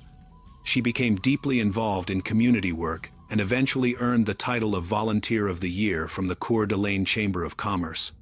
She was the kind of person who showed up at events, remembered names, and built connections with ease. Over time, she rose to become the executive director of the North Idaho Housing Coalition, a nonprofit tied to federal housing funds. It was a position of enormous trust, one that gave her access to significant resources intended to help vulnerable families.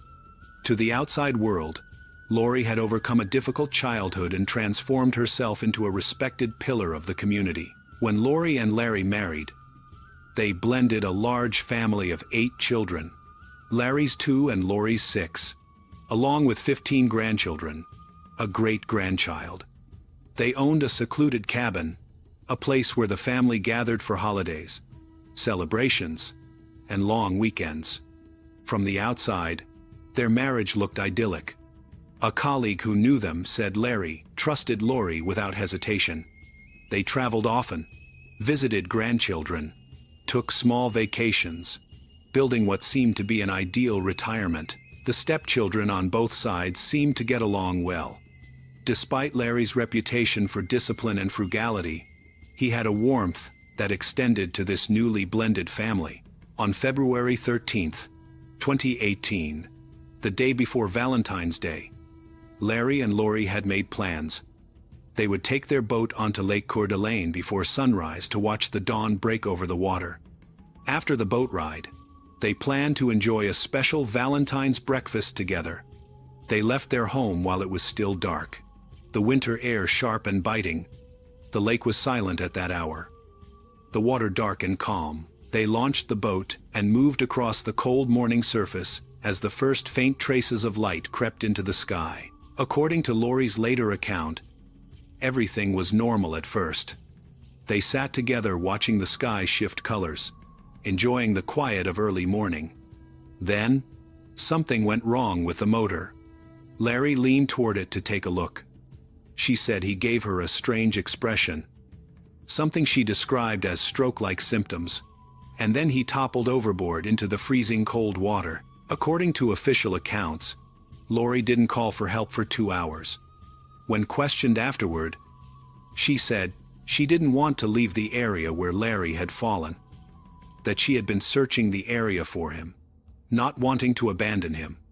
It was only after about 2 hours that she reached an area with cell phone signal to call 911. When rescuers arrived, they found Lori clearly injured. The boat was intact. Larry was nowhere to be seen. The water temperature that morning was very cold, only about 4 degrees Celsius. In these conditions, without timely rescue, survival would only be measured in minutes, not hours. Divers searched the entire lake while rescue teams looked for any trace of him. Days passed. The community anxiously watched, waited, and hoped. Lori seemed devastated in interviews, expressing her grief and shock over the sudden, tragic loss of her husband. About a week later, she wrote a touching letter to friends and family, vividly recounting the morning, the early trip to the lake, the moment things went wrong, her desperate attempts to save him. She portrayed herself as a heartbroken widow. However, investigators were already suspicious. The 2-hour delay in calling emergency services is baffling. The details of her story changed slightly each time she told it. Also, the bloody nose she said she got while trying to pull Larry from the water raised concerns. On March 1, 2018, Larry Eisenberg's body was recovered from Lake Coeur d'Alene, roughly 2.5 weeks after his disappearance. The autopsy results would alter everything investigators thought they knew. Larry had not drowned. The cause of death was diphenhydramine toxicity, a common, easily accessible antihistamine. The concentration of this substance in his blood was measured at 7,100 nanograms per milliliter, much higher than the therapeutic level, indicating that he had intentionally ingested a large amount of it. This was suddenly a homicide inquiry. Soon, investigators uncovered something else, something that changed the case entirely. On the very day Larry disappeared, Lori was publicly charged in a criminal investigation. The double life, Lori had been living for years, was finally beginning to unravel. As executive director of the North Idaho Housing Coalition, Lori had access to federal funds designated to help low-income families secure housing. Over several years, she systematically embezzled from this organization, fabricating invoices, inventing fake repair and inspection jobs, creating shell companies in her daughters' names, and funneling the money into her own accounts. The total amount she stole exceeded $500,000. 4 of her 6 daughters were implicated. Amber Hosking received approximately $16,500. Jessica Barnes received around $15,500. Tracy Tesh and April Barnes also received embezzled funds. All 4 would eventually face federal charges. Larry, who valued financial integrity above all else, was completely unaware of his wife's crime. He trusted her completely. And when Larry learned the truth, everything he believed about his life would collapse. The woman he admired was in reality a fraud facing federal prosecution. The financial security he had spent decades building would be wiped out by restitution and legal fees. His reputation could be destroyed by association. Prosecutors later argued that this looming exposure provided the motive for murder. Lori couldn't risk Larry discovering what she had done. She couldn't face the confrontation, the fallout, the divorce, or the complete implosion of the life she had carefully constructed. And so, according to the prosecution's theory, she chose a different path, one that ended with Larry's death. Investigators soon uncovered more disturbing signs.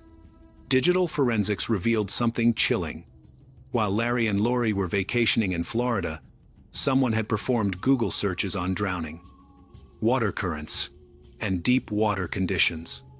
Those searches were traced directly back to Lori.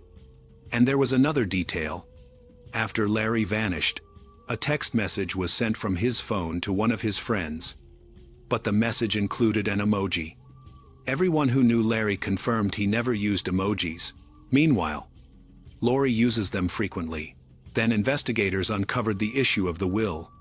They found handwritten modifications to Larry's estate documents, changes that shifted 80% of his assets to Lori's 6 daughters, leaving only 20% to Larry's own children, Dean and Jessica.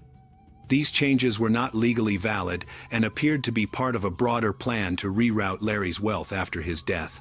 The investigation into Lori is now proceeding in 2 parallel directions: the federal embezzlement case and the state-level murder investigation. The federal case progressed first. Lori was arrested for wire fraud, theft from federally funded programs. The evidence was overwhelming.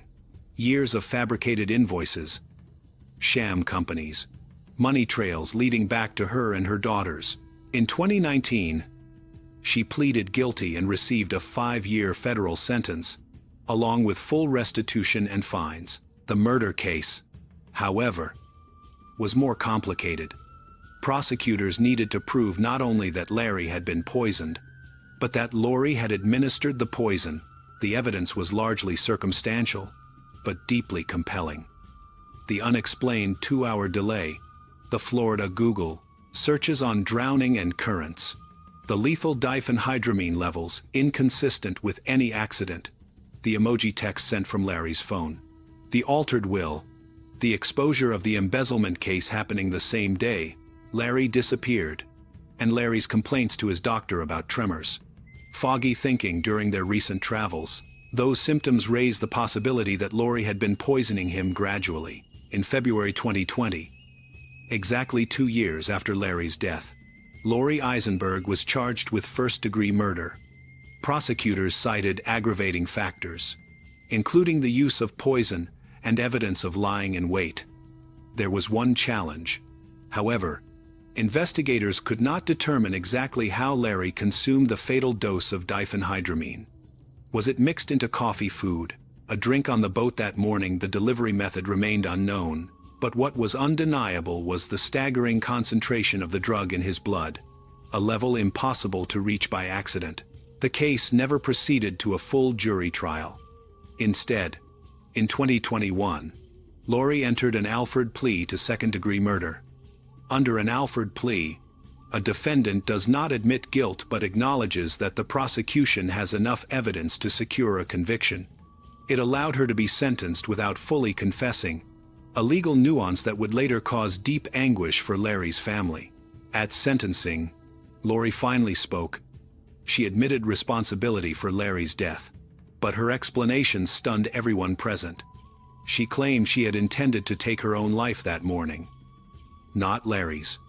She said she had prepared a drink laced with diphenhydramine for herself and that Larry had accidentally consumed it. The judge rejected her account outright. Considering the mountain of evidence, the court found her explanation implausible. It simply did not align with the facts. Larry's family addressed the court with raw and unfiltered emotion.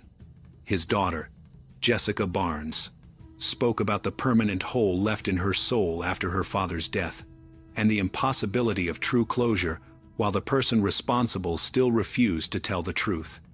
She described how Lori's Alford plea, allowing her to avoid a full admission of guilt. Even Lori's own stepdaughter, Amber, stood against her. She told the court that Larry had been a loving father figure, a devoted grandfather to her and her siblings. She testified that her mother had manipulated their entire family. Looking back, Amber expressed regret for not cooperating with investigators sooner. Before the depth of her mother's deception fully came to light, the sentence was life in prison, with a minimum fixed term of 30 years before she could be considered for parole.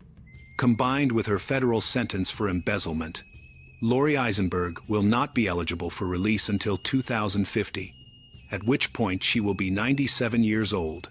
The case fractured the family beyond repair. At 68, Larry believed he had earned a peaceful retirement with the woman he loved. He never imagined that beneath the surface of their seemingly perfect marriage, an entirely different reality was taking shape. Today, Lori Eisenberg is incarcerated at the Pocatello Women's Correctional Center in Idaho. She sits with the consequences of her choices, while Larry's grandchildren grow up without him, and his children continue carrying an absence that nothing can fill. The cabin where the blended family once gathered still stands, but its meaning has changed forever. Hi everyone, thanks for returning. Let's unravel another horrible case. The case of Peyton Luckner. Morgan Geyser is seen as different at school because of her passion for horror stories.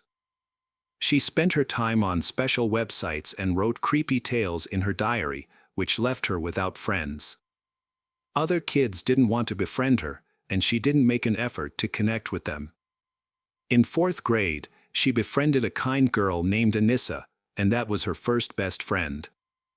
Initially, Anissa wasn't interested in being friends with Morgan. However, Morgan was thrilled to finally have a friend, and they started spending a lot of time together. In October 2013, they met another girl named Peyton, and the three of them became friends at school. Anissa was a typical student who did well academically and was favored by teachers, leading many classmates to seek her help with homework. Despite their friendship, but Little Girl and Morgan often clashed. Morgan found Little Girl aggressive and unpleasant, while Little Girl felt similarly about Morgan. Then, Morgan and Anissa grew very close due to their shared love of horror stories. However, Peyton didn't like that. She mentioned her concerns to her parents, and they advised her to stay away from friends who were obsessed with horror stories. They believed that Morgan and Anissa were a bad influence on Little Girl. Despite her parents' warnings, Little Girl chose to stay in touch with Morgan and Anissa's, Little Girl unaware of the danger that was about to unfold. On May 31, 2014, Morgan, Anissa, and Peyton went to the park for a picnic to celebrate Morgan's 12th birthday. Later, a cyclist found Peyton bleeding and called 911. An ambulance rushed her to the hospital, and doctors worked hard to save her life. Peyton had suffered 19 stab wounds to her arms, legs, and torso. The police launched an investigation into the brutal attack and determined that she had been in the park that day with Morgan and Anissa. Morgan and Anissa were all 12 years old. Just like Peyton. Because of their age, the police tried to question them gently to avoid causing any trauma. Morgan was sweet and answered the questions calmly and honestly. She inquired about Peyton's condition and whether little girl was dead. When the investigator asked why Morgan had hurt best friend, Morgan replied that it was necessary. She shared that the crime had been premeditated. 6 months prior, they had planned it carefully, but they can't do it until May 31st. On that day, they played video games, dressed up, and had fun, then preparing to go to the park. Peyton noticed that Morgan had packed a backpack for the trip, which contained clothes and granola bars. When Peyton asked why they needed supplies, Morgan said it was in case they wanted a snack.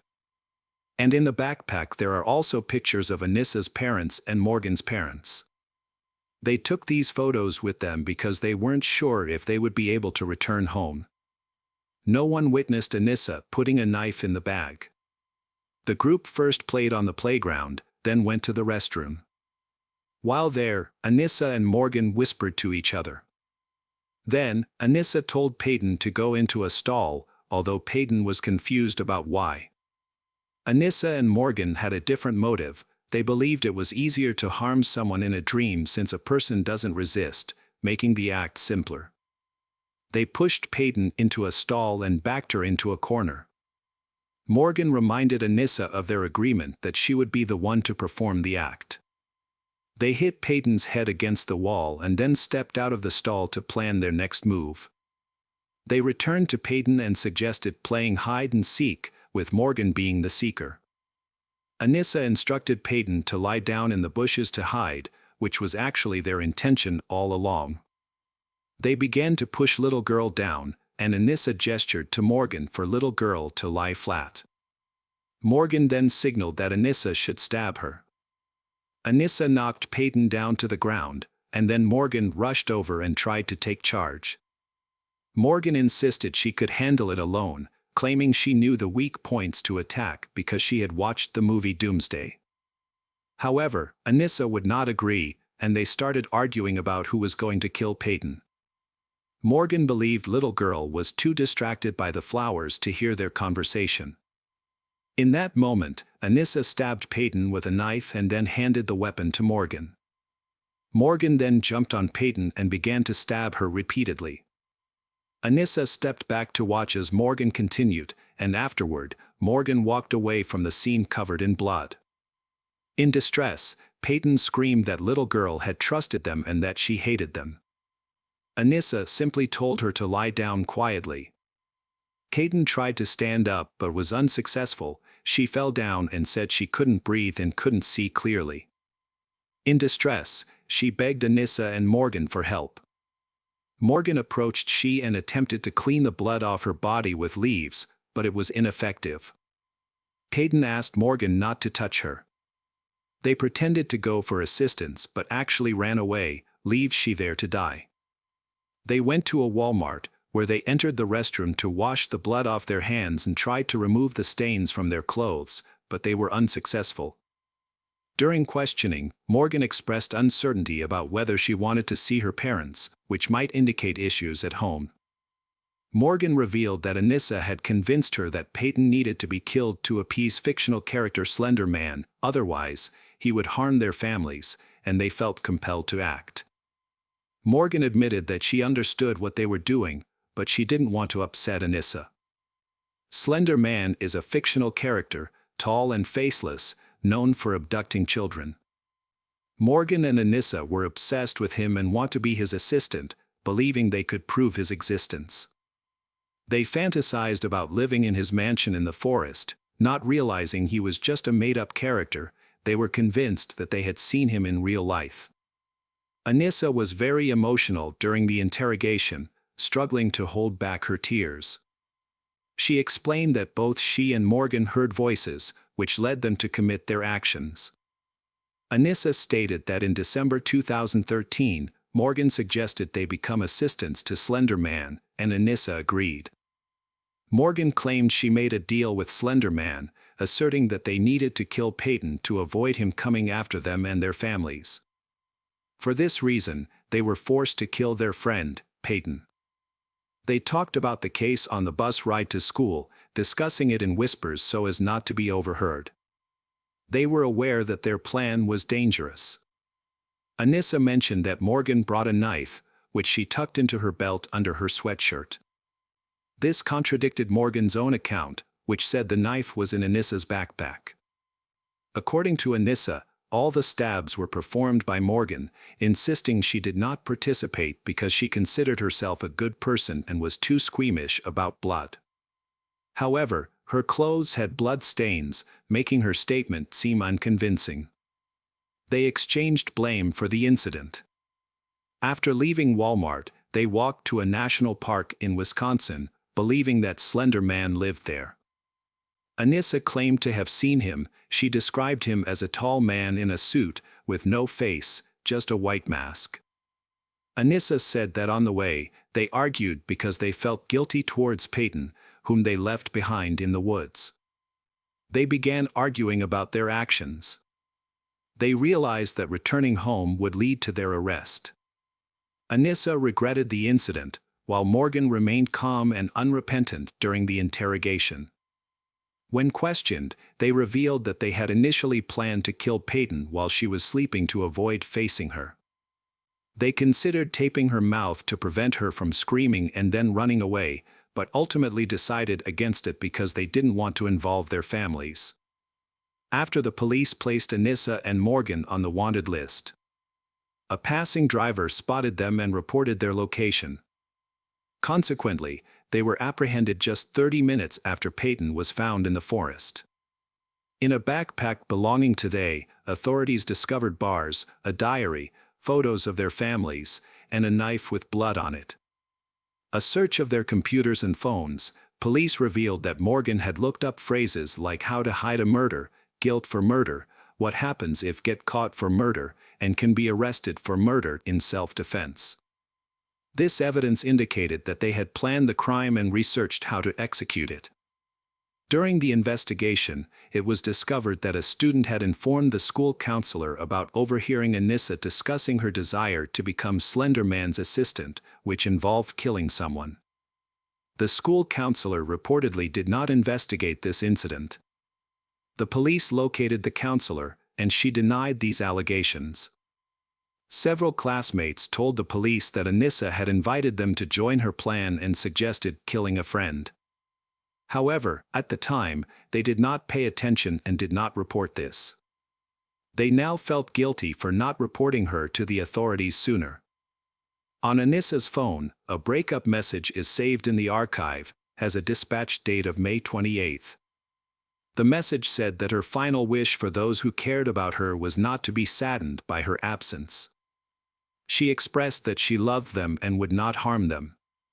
She wished for all her belongings to go to her parents and sent her best wishes to everyone who knew her. In school lockers, drawings depicting bloody characters, knives, and Slender Man were discovered. After realizing Anissa and Morgan had abandoned him and no one was coming to help, Peyton didn't give up. She used all her strength to crawl out onto the road to seek help, and eventually, a cyclist discovered her. Due to the intense pain, little girl could not speak and could only nod. She was nearly unconscious. She suffered life-threatening injuries, including one just a few millimeters from her heart. Then, she was taken to intensive care, and doctors managed to save her life. Once she regained consciousness, she underwent a long recovery process, both mentally and physically. She often has nightmares about her friends and is always in a state of anxiety. She recalled that before stabbing her, Morgan expressed regret. Morgan stating that this was the only way to save her from Slender Man, who was supposedly stalking her. Morgan's parents and Anissa's parents were aware that their daughters were interested in Slender Man and other horror-themed characters, but they did not see any issues with this interest. However, they were unaware of the deep fear their daughters had about Slender Man, so them to take no action. Teachers characterized Morgan as a peculiar, quiet girl who preferred to be alone, and her classmates often chose to avoid her.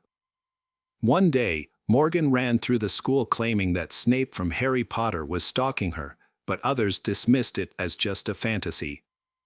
On another occasion, students saw her in the bathroom with blood on her fingers, which was alarming.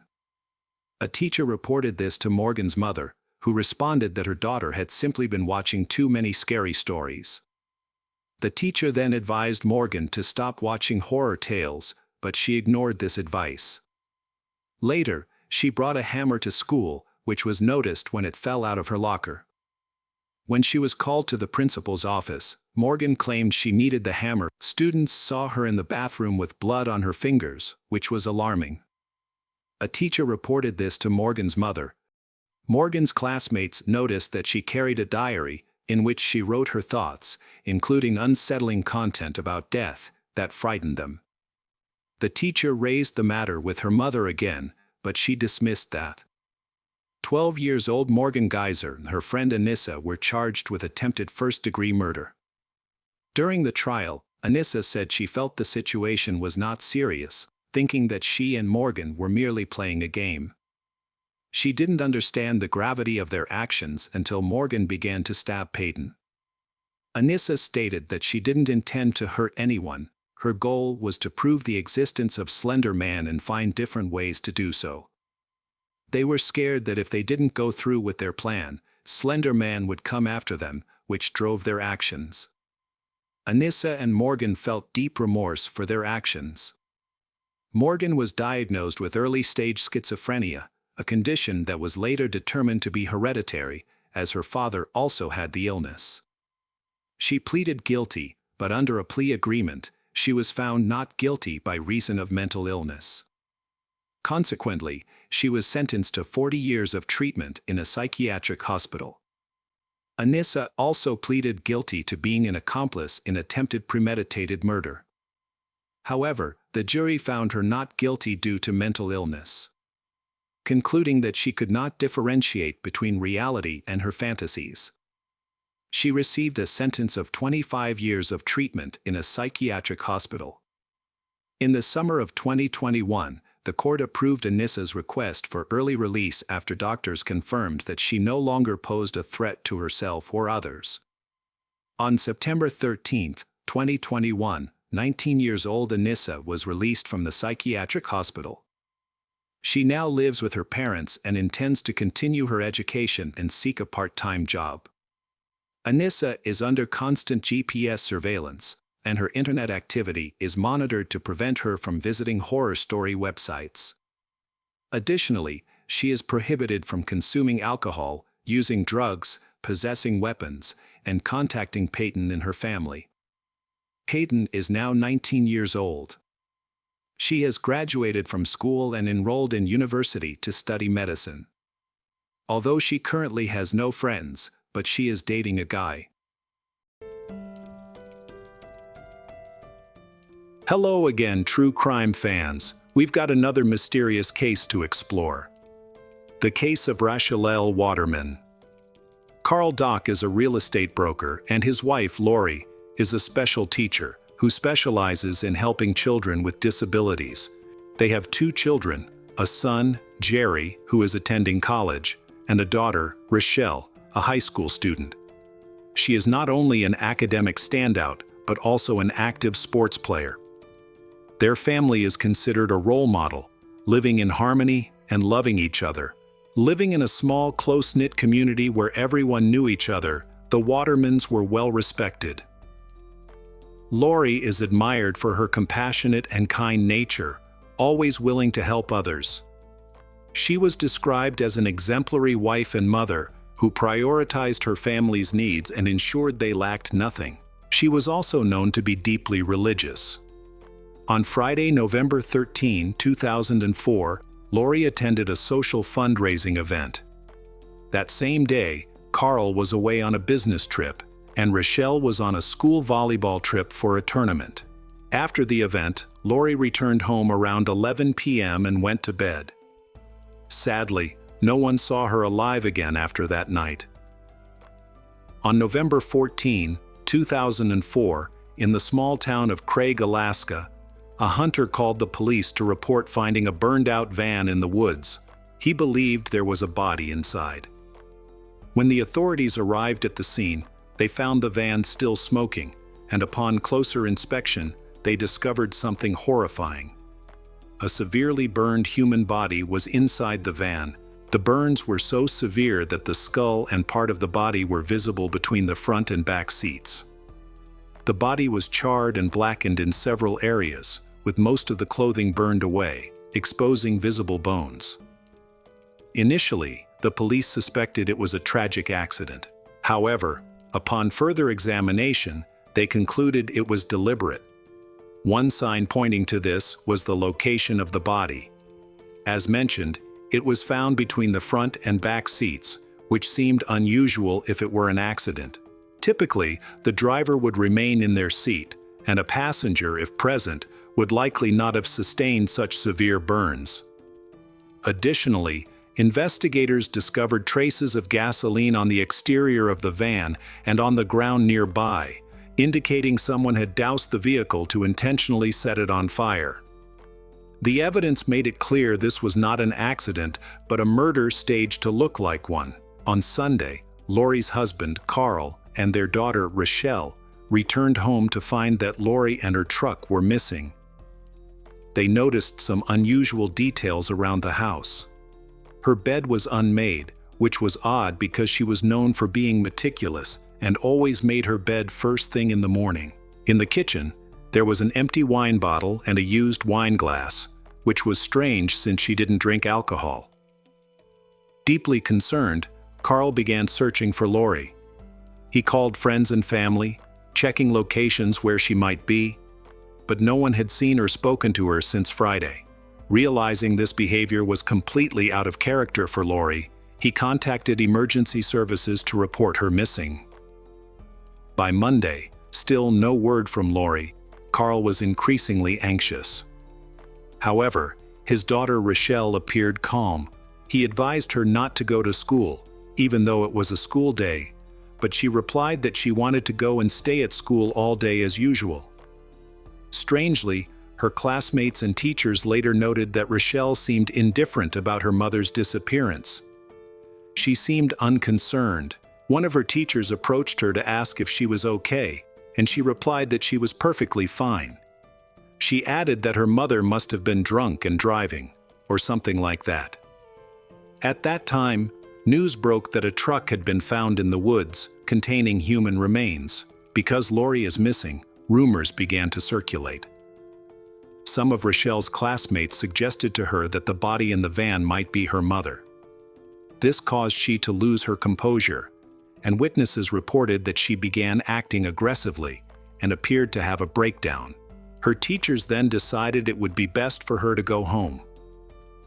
When Rochelle returned home, she met a policeman.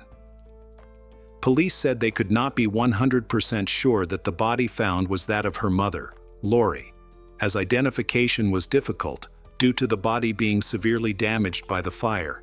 However, since the truck was found to belong to Lori, it was highly likely that the body was hers. Upon hearing the news, Rochelle and her father, Carl, were heartbroken. Both burst into tears. But when they were told that this was not an accident but a murder, they were shocked and devastated. They could not believe that someone could hurt Lori, especially since she was always so nice to everyone and loved by everyone. After identifying the body as Lori's, the police obtained a search warrant to investigate the family home. Inside the house, they gathered crucial evidence. In Lori's room, they discovered the tip of a rubber glove, synthetic rope fibers, and a shoe print on the windowsill. The evidence suggested that the perpetrator had entered the house with the sole intention of killing Lori, as no items were stolen. This suggests that the perpetrator was someone familiar and close to the family, who knew the house well. Officers launched an investigation and began questioning Lori's relatives and close acquaintances.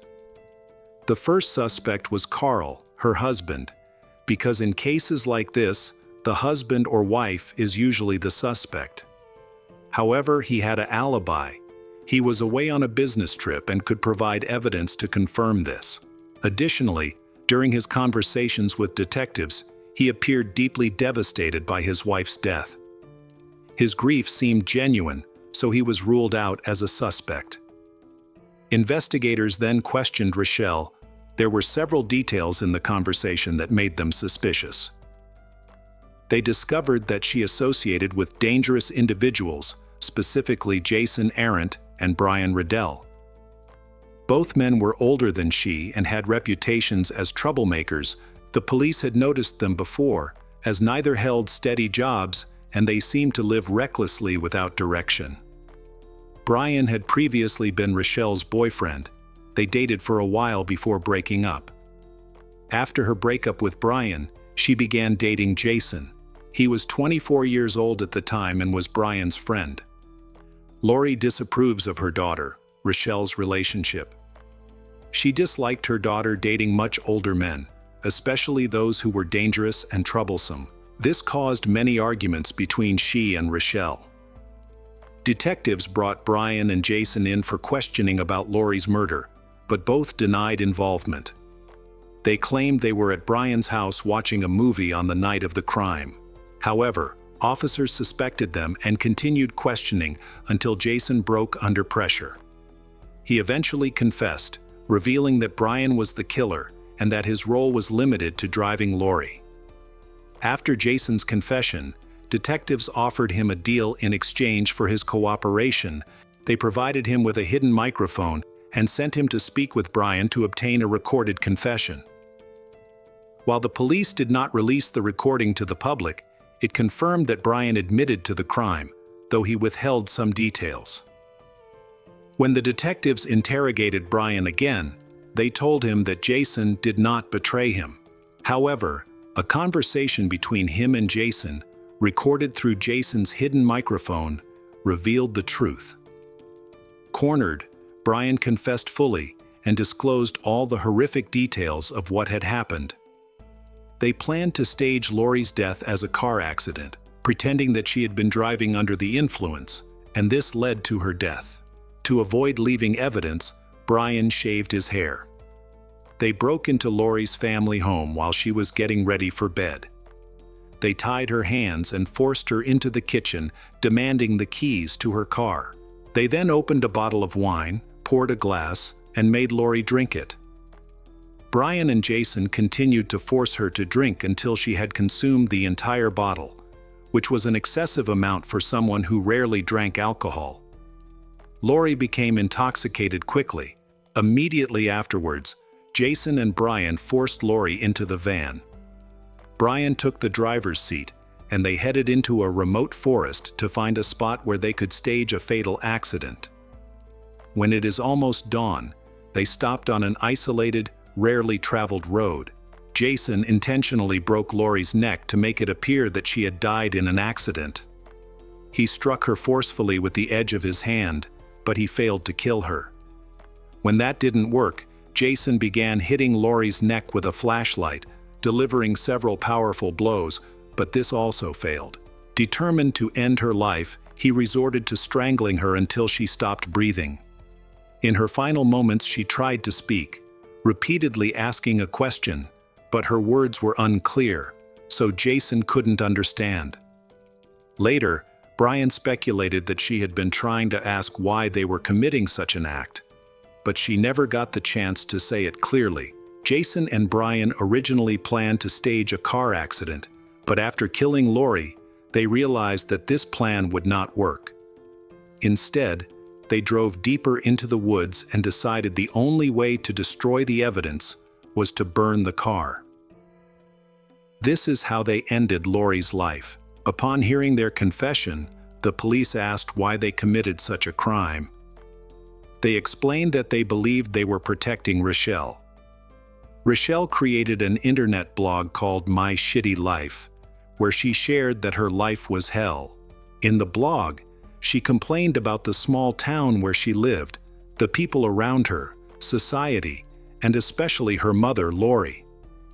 According to Rochelle, her mother was cruel, frequently criticizing her appearance and how she dressed. Her mother also scolded her and her friends for eating unhealthy food and drinking the wrong beverages. In one blog post, she revealed that, during a heated argument, she became so angry at her mother's words that she pushed her down the stairs. The day Lori was killed, Rochelle posted about it on her blog. In her post, she informed everyone that her mother had been killed and mentioned that she wouldn't have access to her computer until the weekend because the police had taken it for investigation. Notably, she wrote this on the day her mother died, before her mother's body was even discovered. When questioned by detectives, Jason stated that Rochelle had confided in him about the abuse she suffered at home from her mother. He claimed she even showed him bruises as proof, and said it was she who came up with the idea of killing her own mother, Lori. However, when Rochelle was questioned, she completely denied this. She claimed she never suggested such a thing and insisted that it wasn't part of any plan. She also stated she didn't believe Jason was involved. She did admit to having a troubled relationship with her mother. She explained that they argued frequently and that her mother often criticized her, including her choice of friends, clothing, the way she dressed, and how much she ate. She also accused her mother of doing terrible things, such as threatening her with a knife and even once saying she would sell her. No evidence was found to suggest that Lori insulted her daughter. People who knew Lori spoke positively about her. The police discovered a letter she had written to Rochelle, in which she calls Rochelle her beloved daughter. In the letter, she expressed how difficult it was for her to deal with the tension between them. She explained that her actions came out of love, like any mother would do for the daughter they truly love. Rochelle told detectives that when she confided in Jason about the conflicts between her and her mother, he suggested finding a way to deal with her mother. She also claimed she repeatedly told him she didn't want that. However, her statements raised suspicions due to contradictions. She initially said that Jason couldn't do it, but later admitted that Jason had repeatedly suggested getting rid of her mother. Another questionable thing is, if Rochelle was completely unaware of the plan, then how did she know that her mother, Lori, had died before her body was found? During the interrogation, Rochelle lied repeatedly. However, she realized that her lies had been discovered. She finally decided to confess. She explained that initially, there was no plan to harm her mother or take her life. She simply wanted to gain independence and free herself from parental control. However, Jason suggested that killing Lori would be a quicker and easier solution. The three of them, Rochelle, Jason, and Brian, agreed and began planning. She provided instructions on how to enter the house and identified the perfect day for the act, believing she wouldn't be suspected because she would be away on a school trip. On November 19, 2004, Rochelle, Jason, and Brian were arrested for several crimes, including conspiracy, unlawful imprisonment, theft, assault, and murder. Brian Riddell pleaded guilty and was sentenced to 9 years in prison. Jason Arendt received 50 years for murder and an additional life sentence for complicity. Rochelle, however, pleaded not guilty. During the trial, both Brian and Jason testified against her. The trial was complicated as Rochelle faced many issues involving a jury, lawyers, and because she was underage. Despite the crime occurring in 2004, her sentencing was delayed until 2011. Ultimately, Rochelle Waterman was found guilty, but only on charges of negligence and manslaughter. She was sentenced to 3 years in prison. Having served her sentence, she is now free. This crime was highly publicized and deeply tragic. It tells the heartbreaking story of Lori, a mother devoted to her daughter, only wanting the best for her. Understandably, no mother would remain calm upon learning that her young daughter was dating men more than 9 years older than her. No parent would approve of such a situation. As children grow up, they sometimes fail to realize that their parents' strictness or actions come from love and a desire to protect their happiness. However, this cannot be a reason to justify Rochelle's actions. There was no evidence to suggest that Lori abused her daughter. In many cases, finding evidence for such allegations is difficult. For instance, was Rochelle subjected to constant criticism or psychological abuse by Lori? It's hard to confirm this. Furthermore, Rochelle was known to lie, while many others described Lori as kind and compassionate, making her end all the more tragic.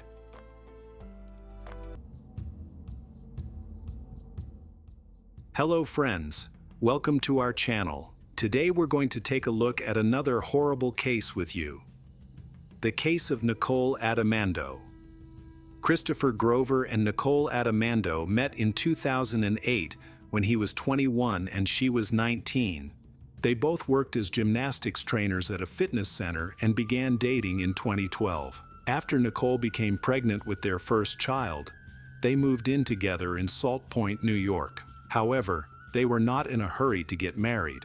Their son Ben was born in 2013, and 2 years later, in 2015, they welcomed their second child, a daughter named Faye. Christopher took great pride in being a father of two. But this seemingly perfect family life changed suddenly. At 2 a.m. on September 28, 2017, near Nicole's house, police officer Richard Sicily spotted a car stopped at a red light.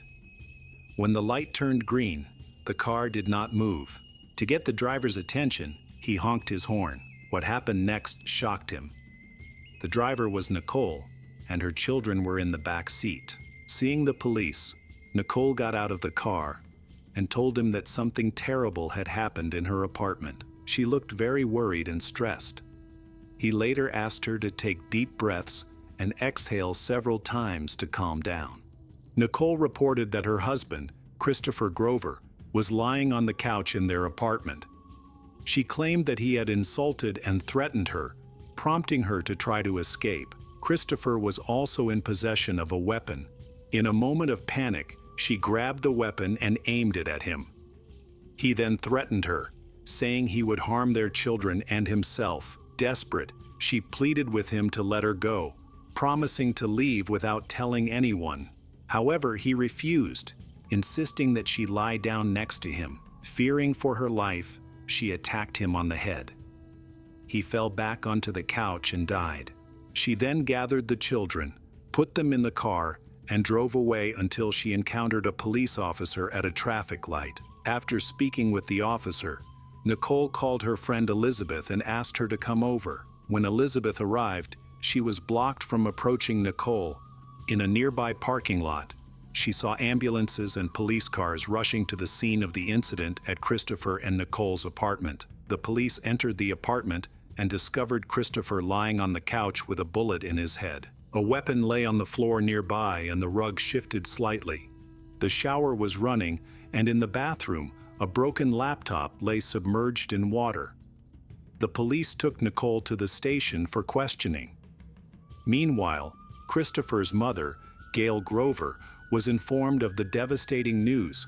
She expressed disbelief, saying she had never suspected her son was facing any problems. Christopher was a kind and cheerful person who loved sports, held a black belt in Taekwondo, and worked as a gymnastics coach. One of his students, Bad Wellen, shared that Christopher was always upbeat and full of energy, constantly encouraging his students and never allowing them to feel discouraged. Nicole's friend Elizabeth provided a very different perspective. Elizabeth taught music at the school where Nicole's son, Ben, attended. One day, Elizabeth noticed that Nicole had a black eye. At that time, she was dressed in jeans, a long-sleeved blouse, and a scarf. Throughout the previous summer, she consistently covered herself in thick clothing. Other acquaintances had also observed bruises on her body, but chose not to ask her about them. Nicole often claimed that her injuries occurred during games, attributing them to an accidental hit by a woman from her gym. Concerns about Christopher's behavior were growing. Some people noticed he was becoming increasingly angry with his gymnasts, and there were rumors that he was abusing his wife, Nicole. During police questioning, Nicole claimed that she attacked Christopher in self-defense. She was subsequently arrested and charged with a second-degree crime, which could result in a 20-year prison sentence. A few weeks after the tragedy, Christopher's friends, family, and former students came together to release balloons in his memory. A friend of Nicole's, Elizabeth, had started organizing rallies and fundraisers to support her. Elizabeth shared that in April 2016, Nicole finally confided that Christopher was verbally abusive and that they frequently argued. Nicole explained that they had no issues at the start of their relationship, but after the birth of their son, their conflicts intensified. He began pressuring her to engage in intimate relations more often. On one occasion, Christopher violently pushed Nicole against a doorframe and assaulted her. 2 years later, when she was pregnant again, a similar incident occurred. After that, she sought help at a hospital. The doctor examined her and sent her home. A few days later, while Nicole was preparing breakfast for her son, Christopher entered the kitchen and demanded that she do something for him. Nicole sarcastically replied that she would do it, sir. He got angry and knocked her to the floor. Then he heated a spoon on the gas stove and burned her with it. Nicole sought medical assistance again, and the examination report confirmed that Christopher had burned her in several places with the heated spoon. Nicole said there were times when Christopher tied her up, abused her, and left her lying on the floor for hours. He eventually untied her, leaving her with red marks on her arms and neck.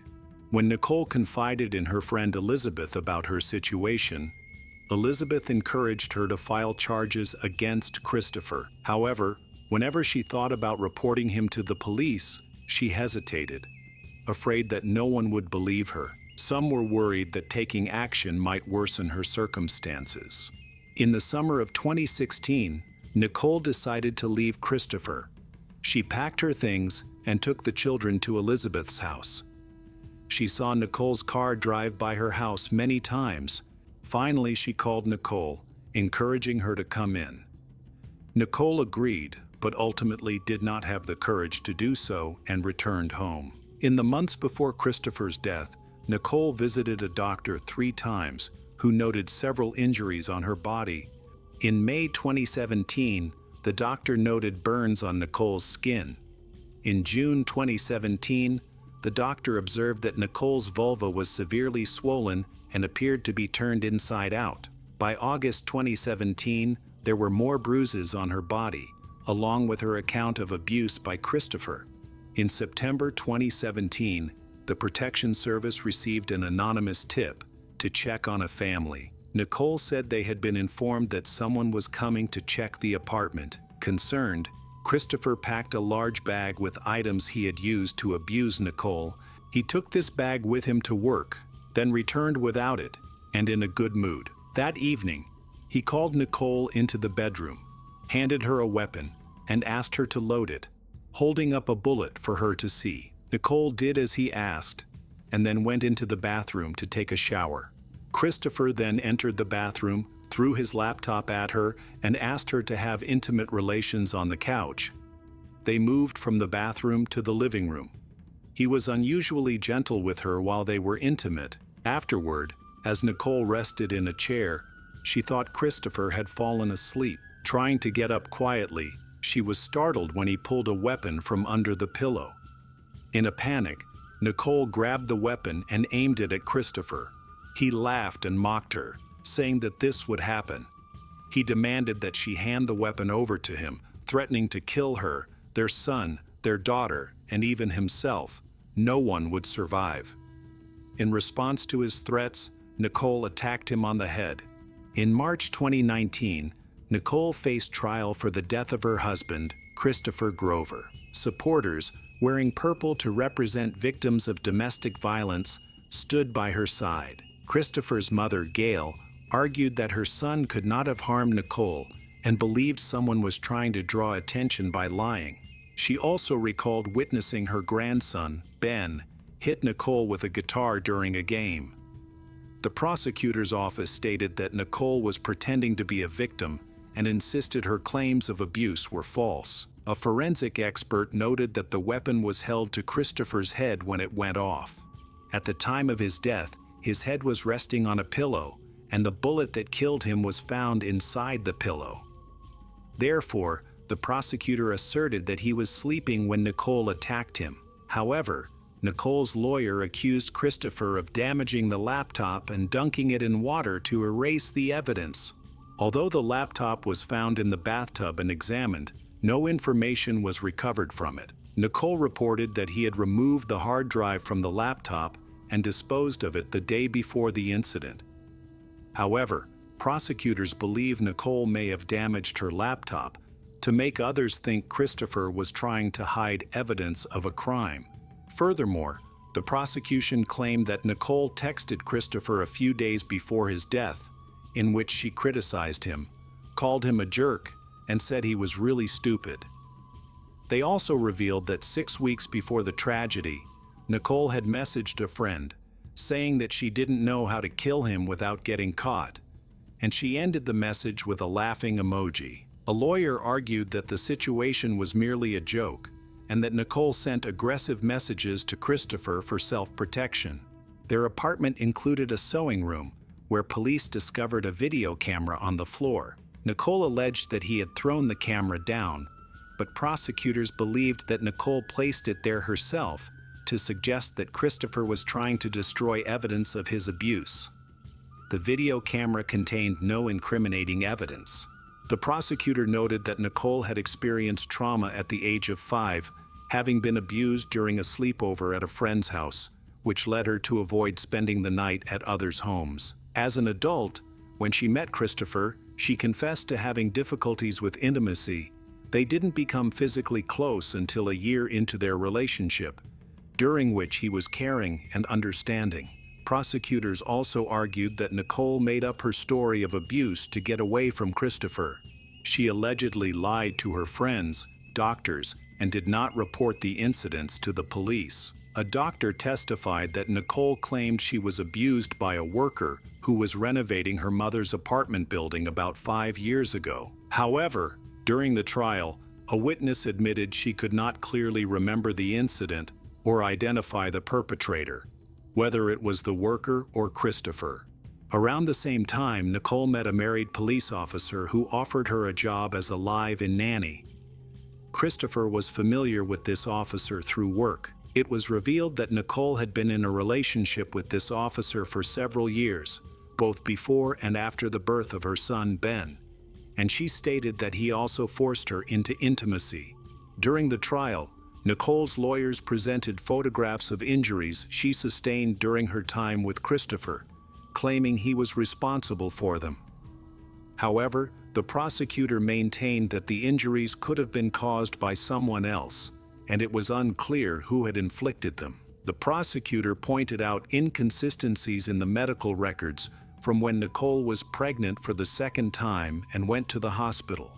When answering many questions, she replied no, denying that Christopher had abused or burned her. The prosecutor argued that Nicole changed her story and returned to the hospital a few days later to assert that Christopher had burned her. The prosecutor argued that Nicole's primary motive was her fear of being exposed during an upcoming inspection by security services at their apartment.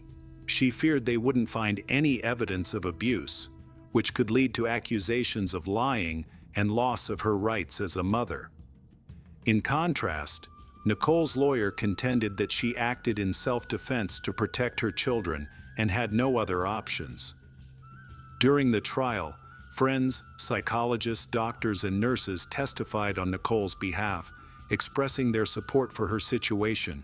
A photo of Nicole clearly shows her injuries, including a large blister on her face and burns on her chest. Other images reveal bite marks on her shoulder blades and neck, which would be impossible for her to inflict on herself. A forensic expert also confirmed that there was no evidence to suggest Christopher was actually asleep at the time of the attack. Nicole spoke in court and maintained her version of the incident.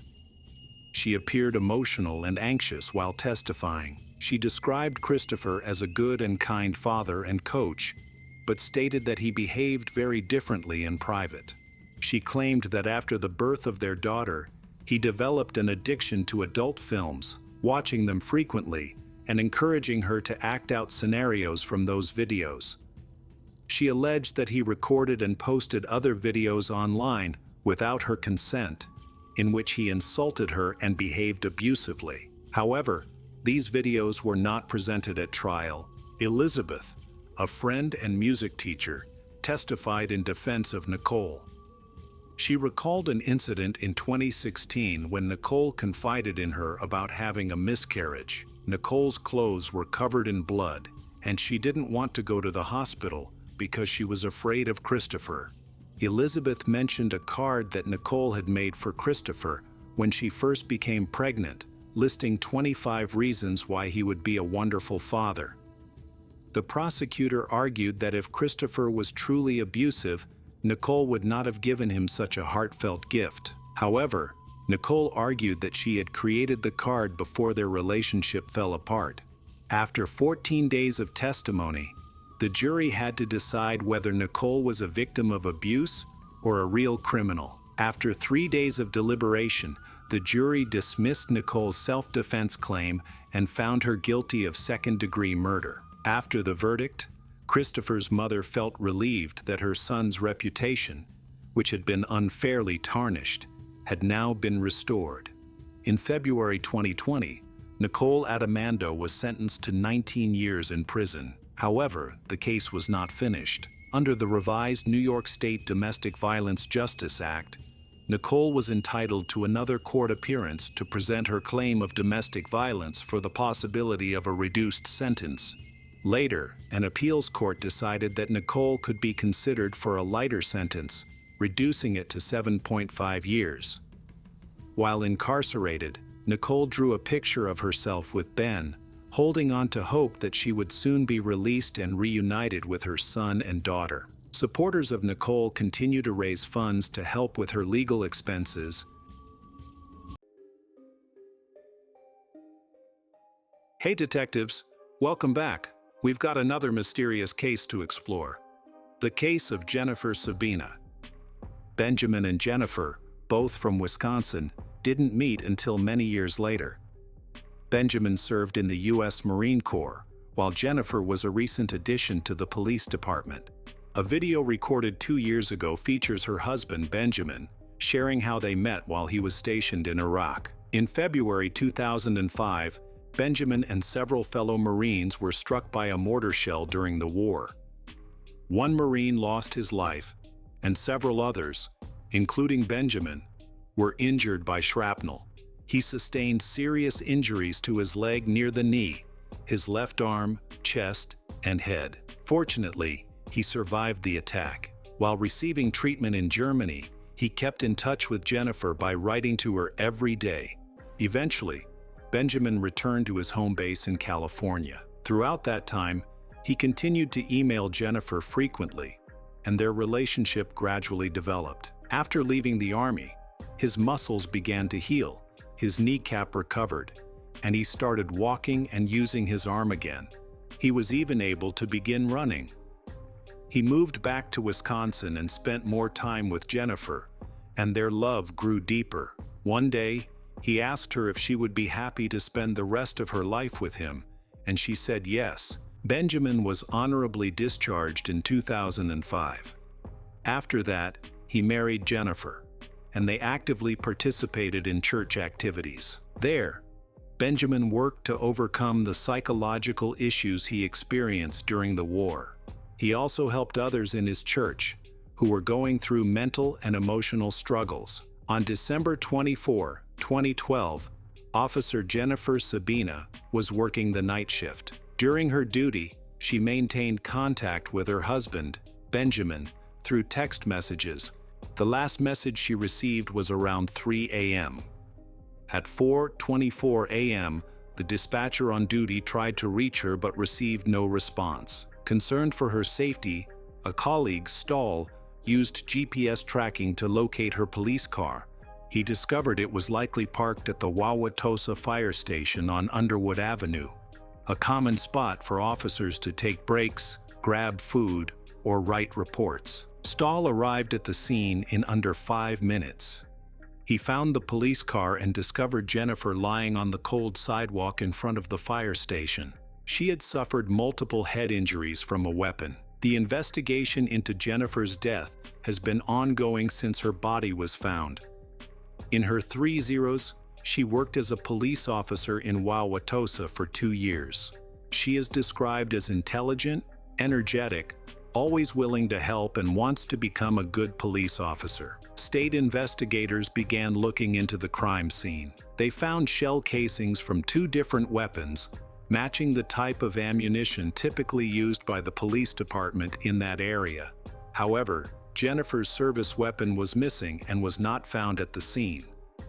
Surveillance cameras in the area were examined for clues about the suspect. Traffic camera footage was also collected to track vehicles entering and leaving the crime scene. Additionally, the snowy ground conditions helped investigators clearly identify tracks leading to and from the scene. If these tracks belonged to the killer, he would be the man Jennifer encountered as she walked out the back door of the fire department. When Benjamin arrived at the Wauwatosa police station that morning, he was promptly questioned about his activities the previous night, which is standard procedure. Benjamin stated that Jennifer left for her night shift around 5:15 p.m. on December 23rd. He did not leave the house until 10 p.m., and the only reason for leaving was to purchase a new video game. After returning home, he did not go out again until the police sergeant called him in the morning, after which he went directly to the station. Benjamin had not received any information about Jennifer over the phone and did not inquire about her condition. However, once at the station and during his questioning by detectives, he eventually asked about her after a few minutes. The police officer faced a difficult task in delivering him the tragic news. After a moment of silence, when Benjamin calmed down, he shared that his wife was the one who supported him a lot in overcoming his post-war trauma. She was his strong support throughout his psychological struggles, always caring and present by his side. The situation was perplexing. The nature of the case suggests this was a personal attack, as there was no evidence of a criminal incident or altercation. Everything suggested that it was an ambush targeting her specifically. Jennifer had no enemies, and her colleagues knew it.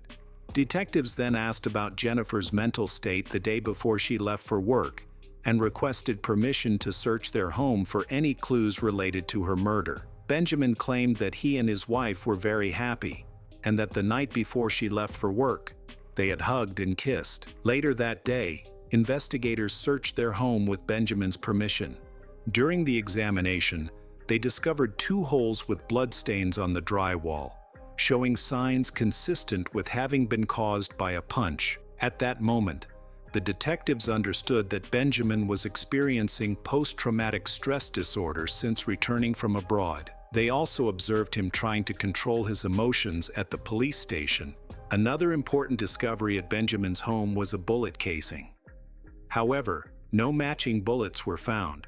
Only several corresponding shell casings were present, which raised suspicions. On the same day, Benjamin Sabina was arrested, and his interrogation continued. The investigator pressed him, claiming that something significant had happened that morning, and only he knew the truth. However, he denied any wrongdoing, insisting that his feelings for Jennifer were genuine and that he was not angry with her. He stated that he would never harm her, because his love for her was so deep. Furthermore, he stated that if he were present, he would save her and do everything possible to prevent the tragedy from happening on Christmas Day. Detectives from the Wauwatosa Police Department began reviewing video footage from traffic cameras. They concentrated on the area around the fire station at the time of the murder, which occurred at approximately 4 a.m. on December 24. Surveillance footage from the fire station, located east of Benjamin's home, showed a black Toyota with tinted windows heading towards the fire station at 1:35 a.m. Later, at 3:45 a.m., the same black Toyota was seen returning west on Burley Street. The timing of this second sighting coincided with the time the car left the scene immediately after the incident, and its route matched the route it would have taken to return to his home. When detectives reviewed the video, They checked the parking lot at the police station and confirmed their suspicions. In the parking lot, they discovered a 2012 black Toyota Prius with dark tinted windows. This was the car Benjamin had parked there before he rushed to the station to ask about his wife. A match between the bullet casings found in his home and CCTV footage led to an official search warrant being issued at his home. During the inspection, agents discovered hair that had been washed down the bathtub drain and noted that the shower curtain had been taken down. A trash can was found in the garage, along with dark clothing hidden in the attic. They also discovered a weapon registered to Jennifer and another weapon in the kitchen. As evidence against Benjamin grew, his demeanor shifted from that of a loving husband to that of a ruthless killer. Eventually, he confessed to the crime. He admitted that he had stalked his wife for several days and waited for her outside a fire station for hours. When he spotted her patrol car, he approached and began to attack her. He claimed that she appeared to reach for his weapon, but he was faster. He pulled out the weapon and killed her again when she tried to stand up. When a detective asked if Jennifer recognized her attacker, Benjamin replied that he didn't think she did. He also admitted to punching her in the face multiple times to ensure she was dead. He then shared his disturbing thoughts, revealing that he had contemplated ending his life.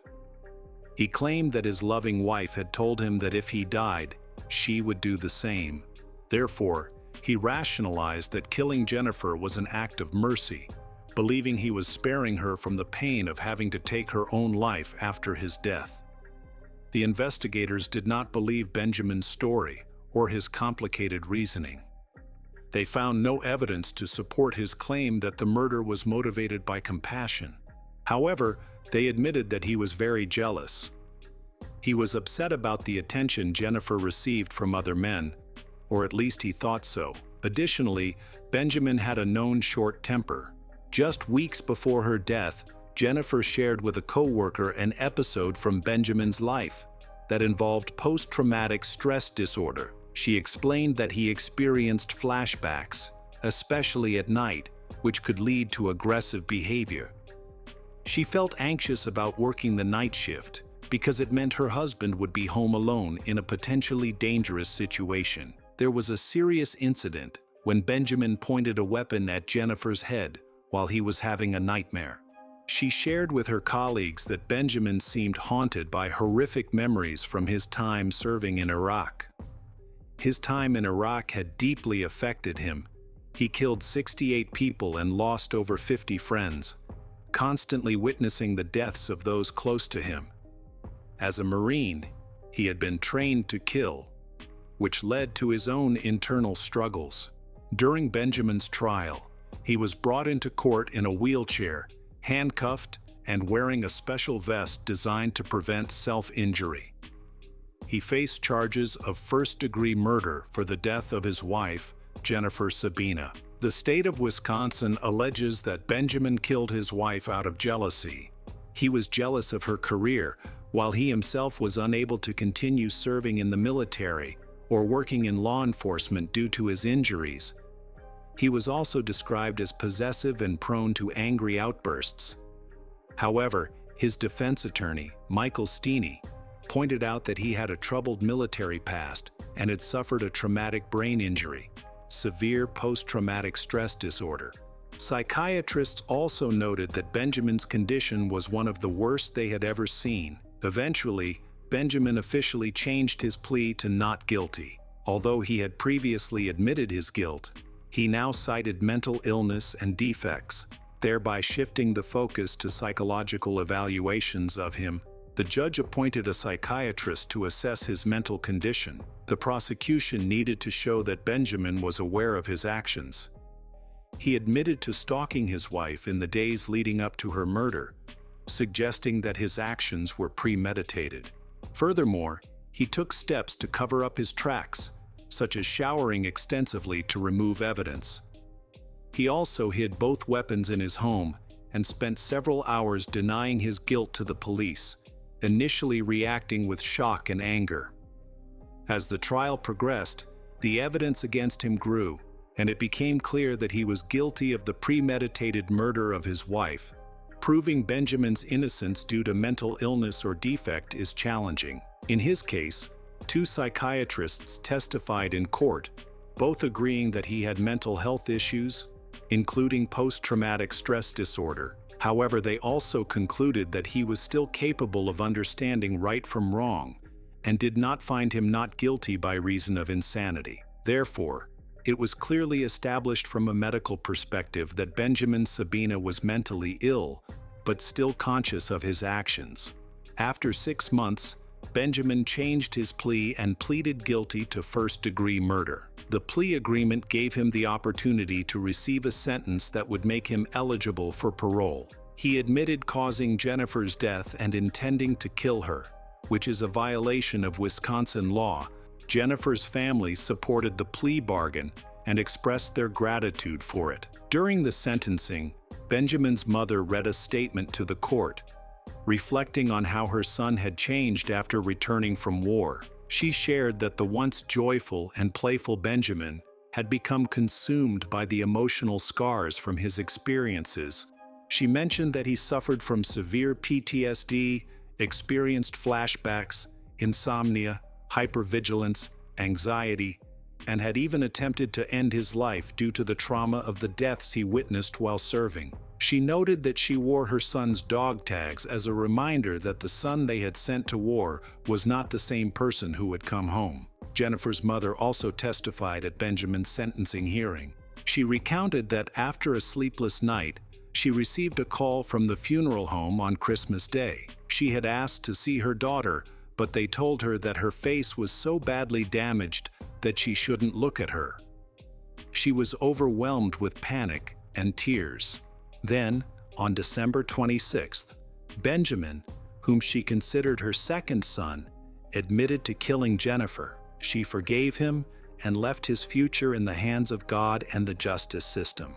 In Wisconsin, the minimum sentence for first-degree murder is 20 years, while the maximum sentence is life imprisonment without the possibility of parole. Prosecutor Mark Williams recommended a sentence of 40 to 60 years. In his final statement, Benjamin expressed remorse, saying he did not mean to do this to Jennifer Sabina and that he was sorry for taking her life. He added that if he could trade his life for hers right now, he would do it without hesitation. The judge considered Benjamin's confession and acceptance of responsibility as positive factors. The key issue for the judge was to determine how long Benjamin would have to wait before he could apply for early release. It's important to note that a petition for parole does not guarantee it will be granted. Ultimately, the parole term was set at 35 years. If Benjamin Sabina is ever approved for parole, he will be 65 years old at that time.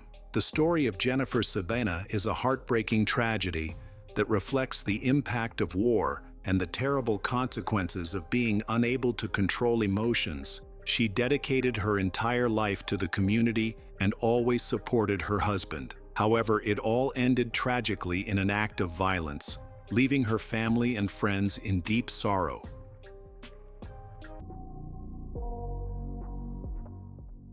Hi everyone, thanks for returning. Let's unravel another horrible case. The case of Benny Lynn Burke. In February 2021, a mysterious disappearance occurred in Dundee on the 250th birthday of single mother Benny Lynn Burke and her 2-year-old daughter Jellica. What really happened to them? Let's explore this case and learn about one of the most disturbing events in Scottish history. Dundee is a vibrant city, home to around 45,000 people. Benny Lynn fell in love with the UK, where her child, Jellica, was born. She was born in November 1995 in the Philippines and had an older brother and sister. Growing up, Benny Lynn was an ambitious person. She worked and studied hard, focusing on getting her dream degree while contemplating her future. In 2015, her life took an unexpected turn when she met Lexington Burke online, a wealthy landlord from the UK who was almost 40 years her senior. Despite the significant age gap, they fell in love and decided to have a child. A month after their wedding on the island of Samar in the Philippines, their daughter, Jellica, was born. Unfortunately, their happiness did not last long. In 2019, after moving to the UK, their marriage began to fall apart and eventually ended in divorce. Benny-Lynn became a single mother living 3 miles from Bristol in Kingswood. She found a place to live, and her family began a new chapter. For the first time, Benny-Lynn felt a sense of freedom. She joined a Facebook group for mothers and began to connect with them. One member, Vicky Whip, offered support and complimented Benny-Lynn, calling her a very kind and pleasant person. Her daughter Jellica developed normally, curious and confident in exploring her surroundings. For several months, Benny-Lynn worked at a nursing home while also selling car vacuum cleaners online, sending part of her income to her family in the Philippines. Life was stable and peaceful, with no signs of impending problems. In 2021, Benny-Lynn and her daughter were living abroad, and she missed her parents terribly, calling and texting them every day. Feeling lonely, Benny-Lynn frequently visited the dating site Filipino Cupid. One day, she started chatting with Andrew Innes, a 52-year-old man. They quickly connected and decided to meet in person. Benny-Lynn accepted his invitation to his home in Dundee, as she was curious to learn more about Scotland. Andrew wanted to help Benny-Lynn find a job as a public relations manager that paid $1,000 a month, but Benny-Lynn preferred her current job. Andrew was a kind and caring person, which made him the type of person Benny-Lynn wanted to connect with to find happiness again. Her sister, Sheila Aquino, supported her decision. On February 17, 2021, Benny-Lynn picked up Jellica and drove to Scotland for a weekend with Andrew. During the trip, she video chatted with her sister. Jellica packed very little because she planned to return home soon. Curious about the man who had captured her younger sister's heart, Sheila asked for an introduction.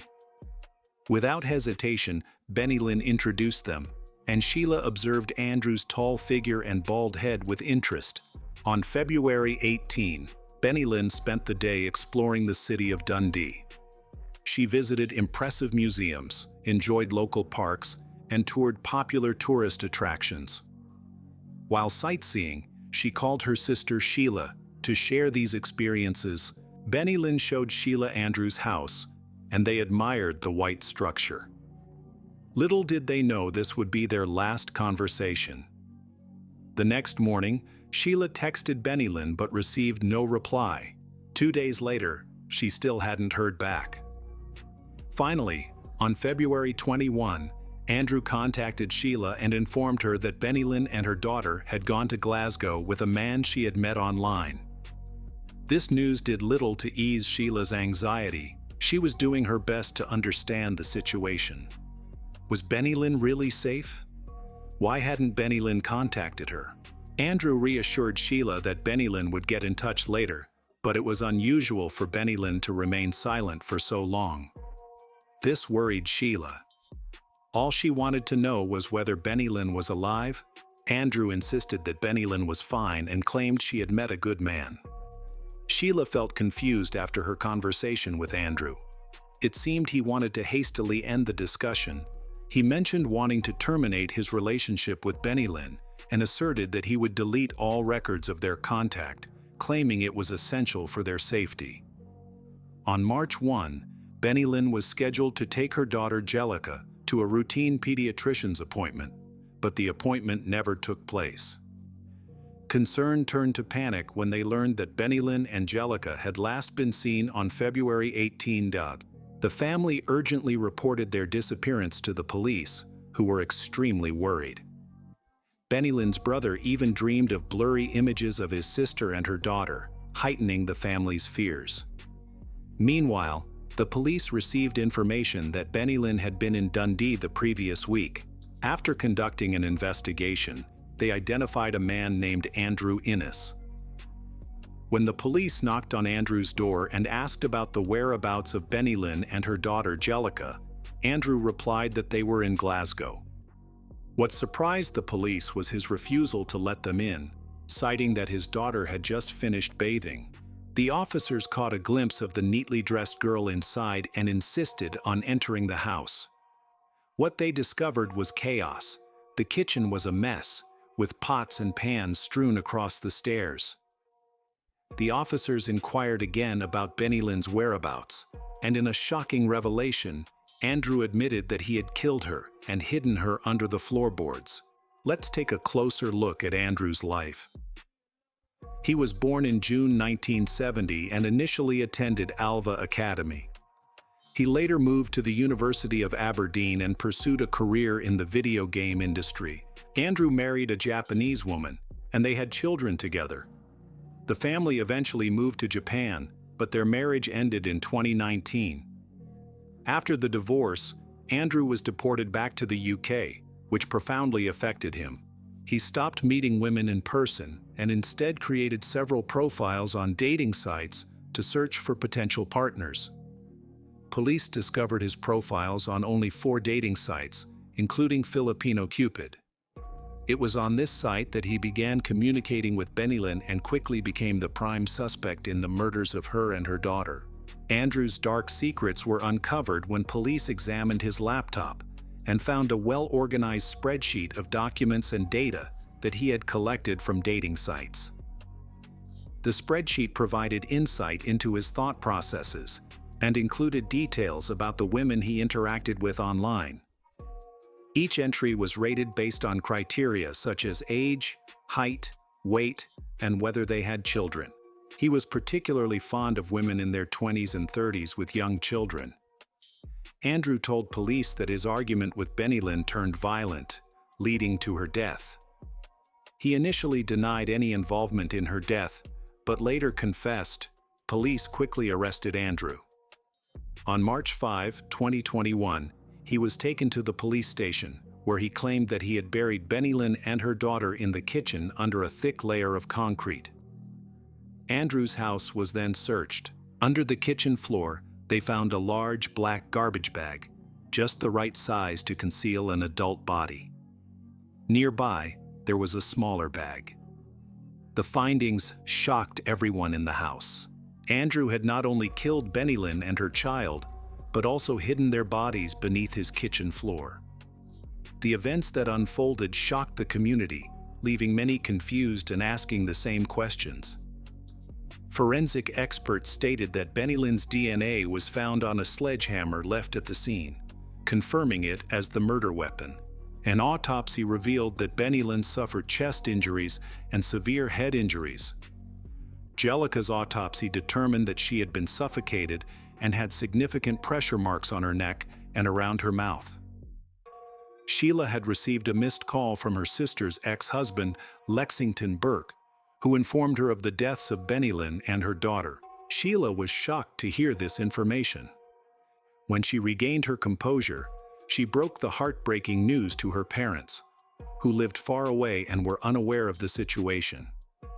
Benny Lynn's family had hoped that her move abroad would bring happiness and the fulfillment of her dreams.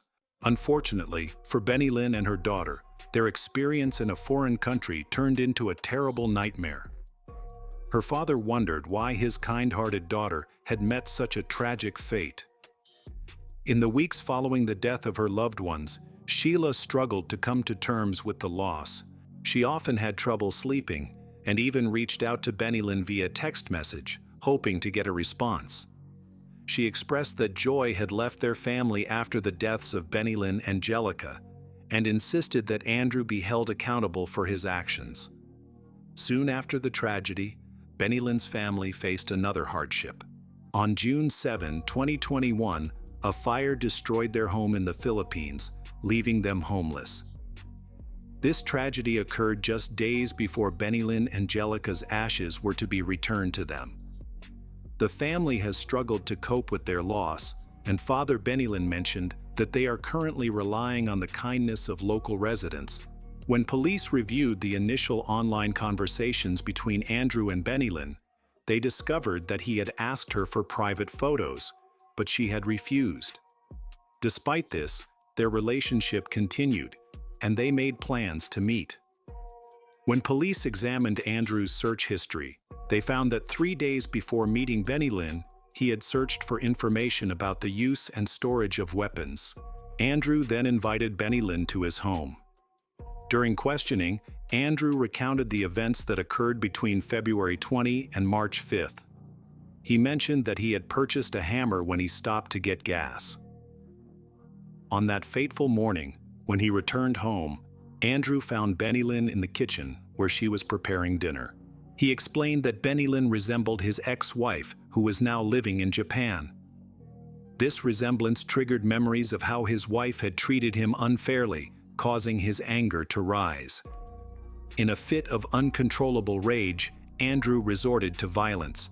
He first picked up a hammer to attack Benny Lynn, but quickly realized that it was ineffective.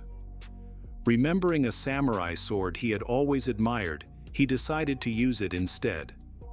During questioning, he claimed that Benny Lynn had taken his hammer and chased him for a while. Their struggle moved from the kitchen to the living room, where Benny Lynn was eventually attacked with both a sword and a knife.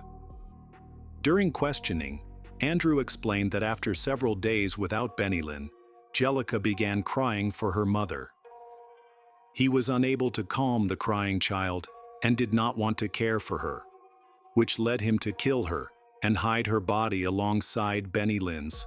To conceal the crime, he placed the bodies in plastic bin bags, wrapped their heads in blankets and tarpaulins, and buried them under the kitchen floor.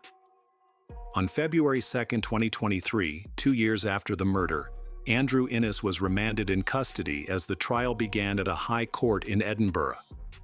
Benny Lynn's family had traveled from the Philippines to attend. Andrew Innes admitted to causing the deaths of Benny Lynn Burke and her daughter Jellica at his home in Dundee, but denied intentionally killing them.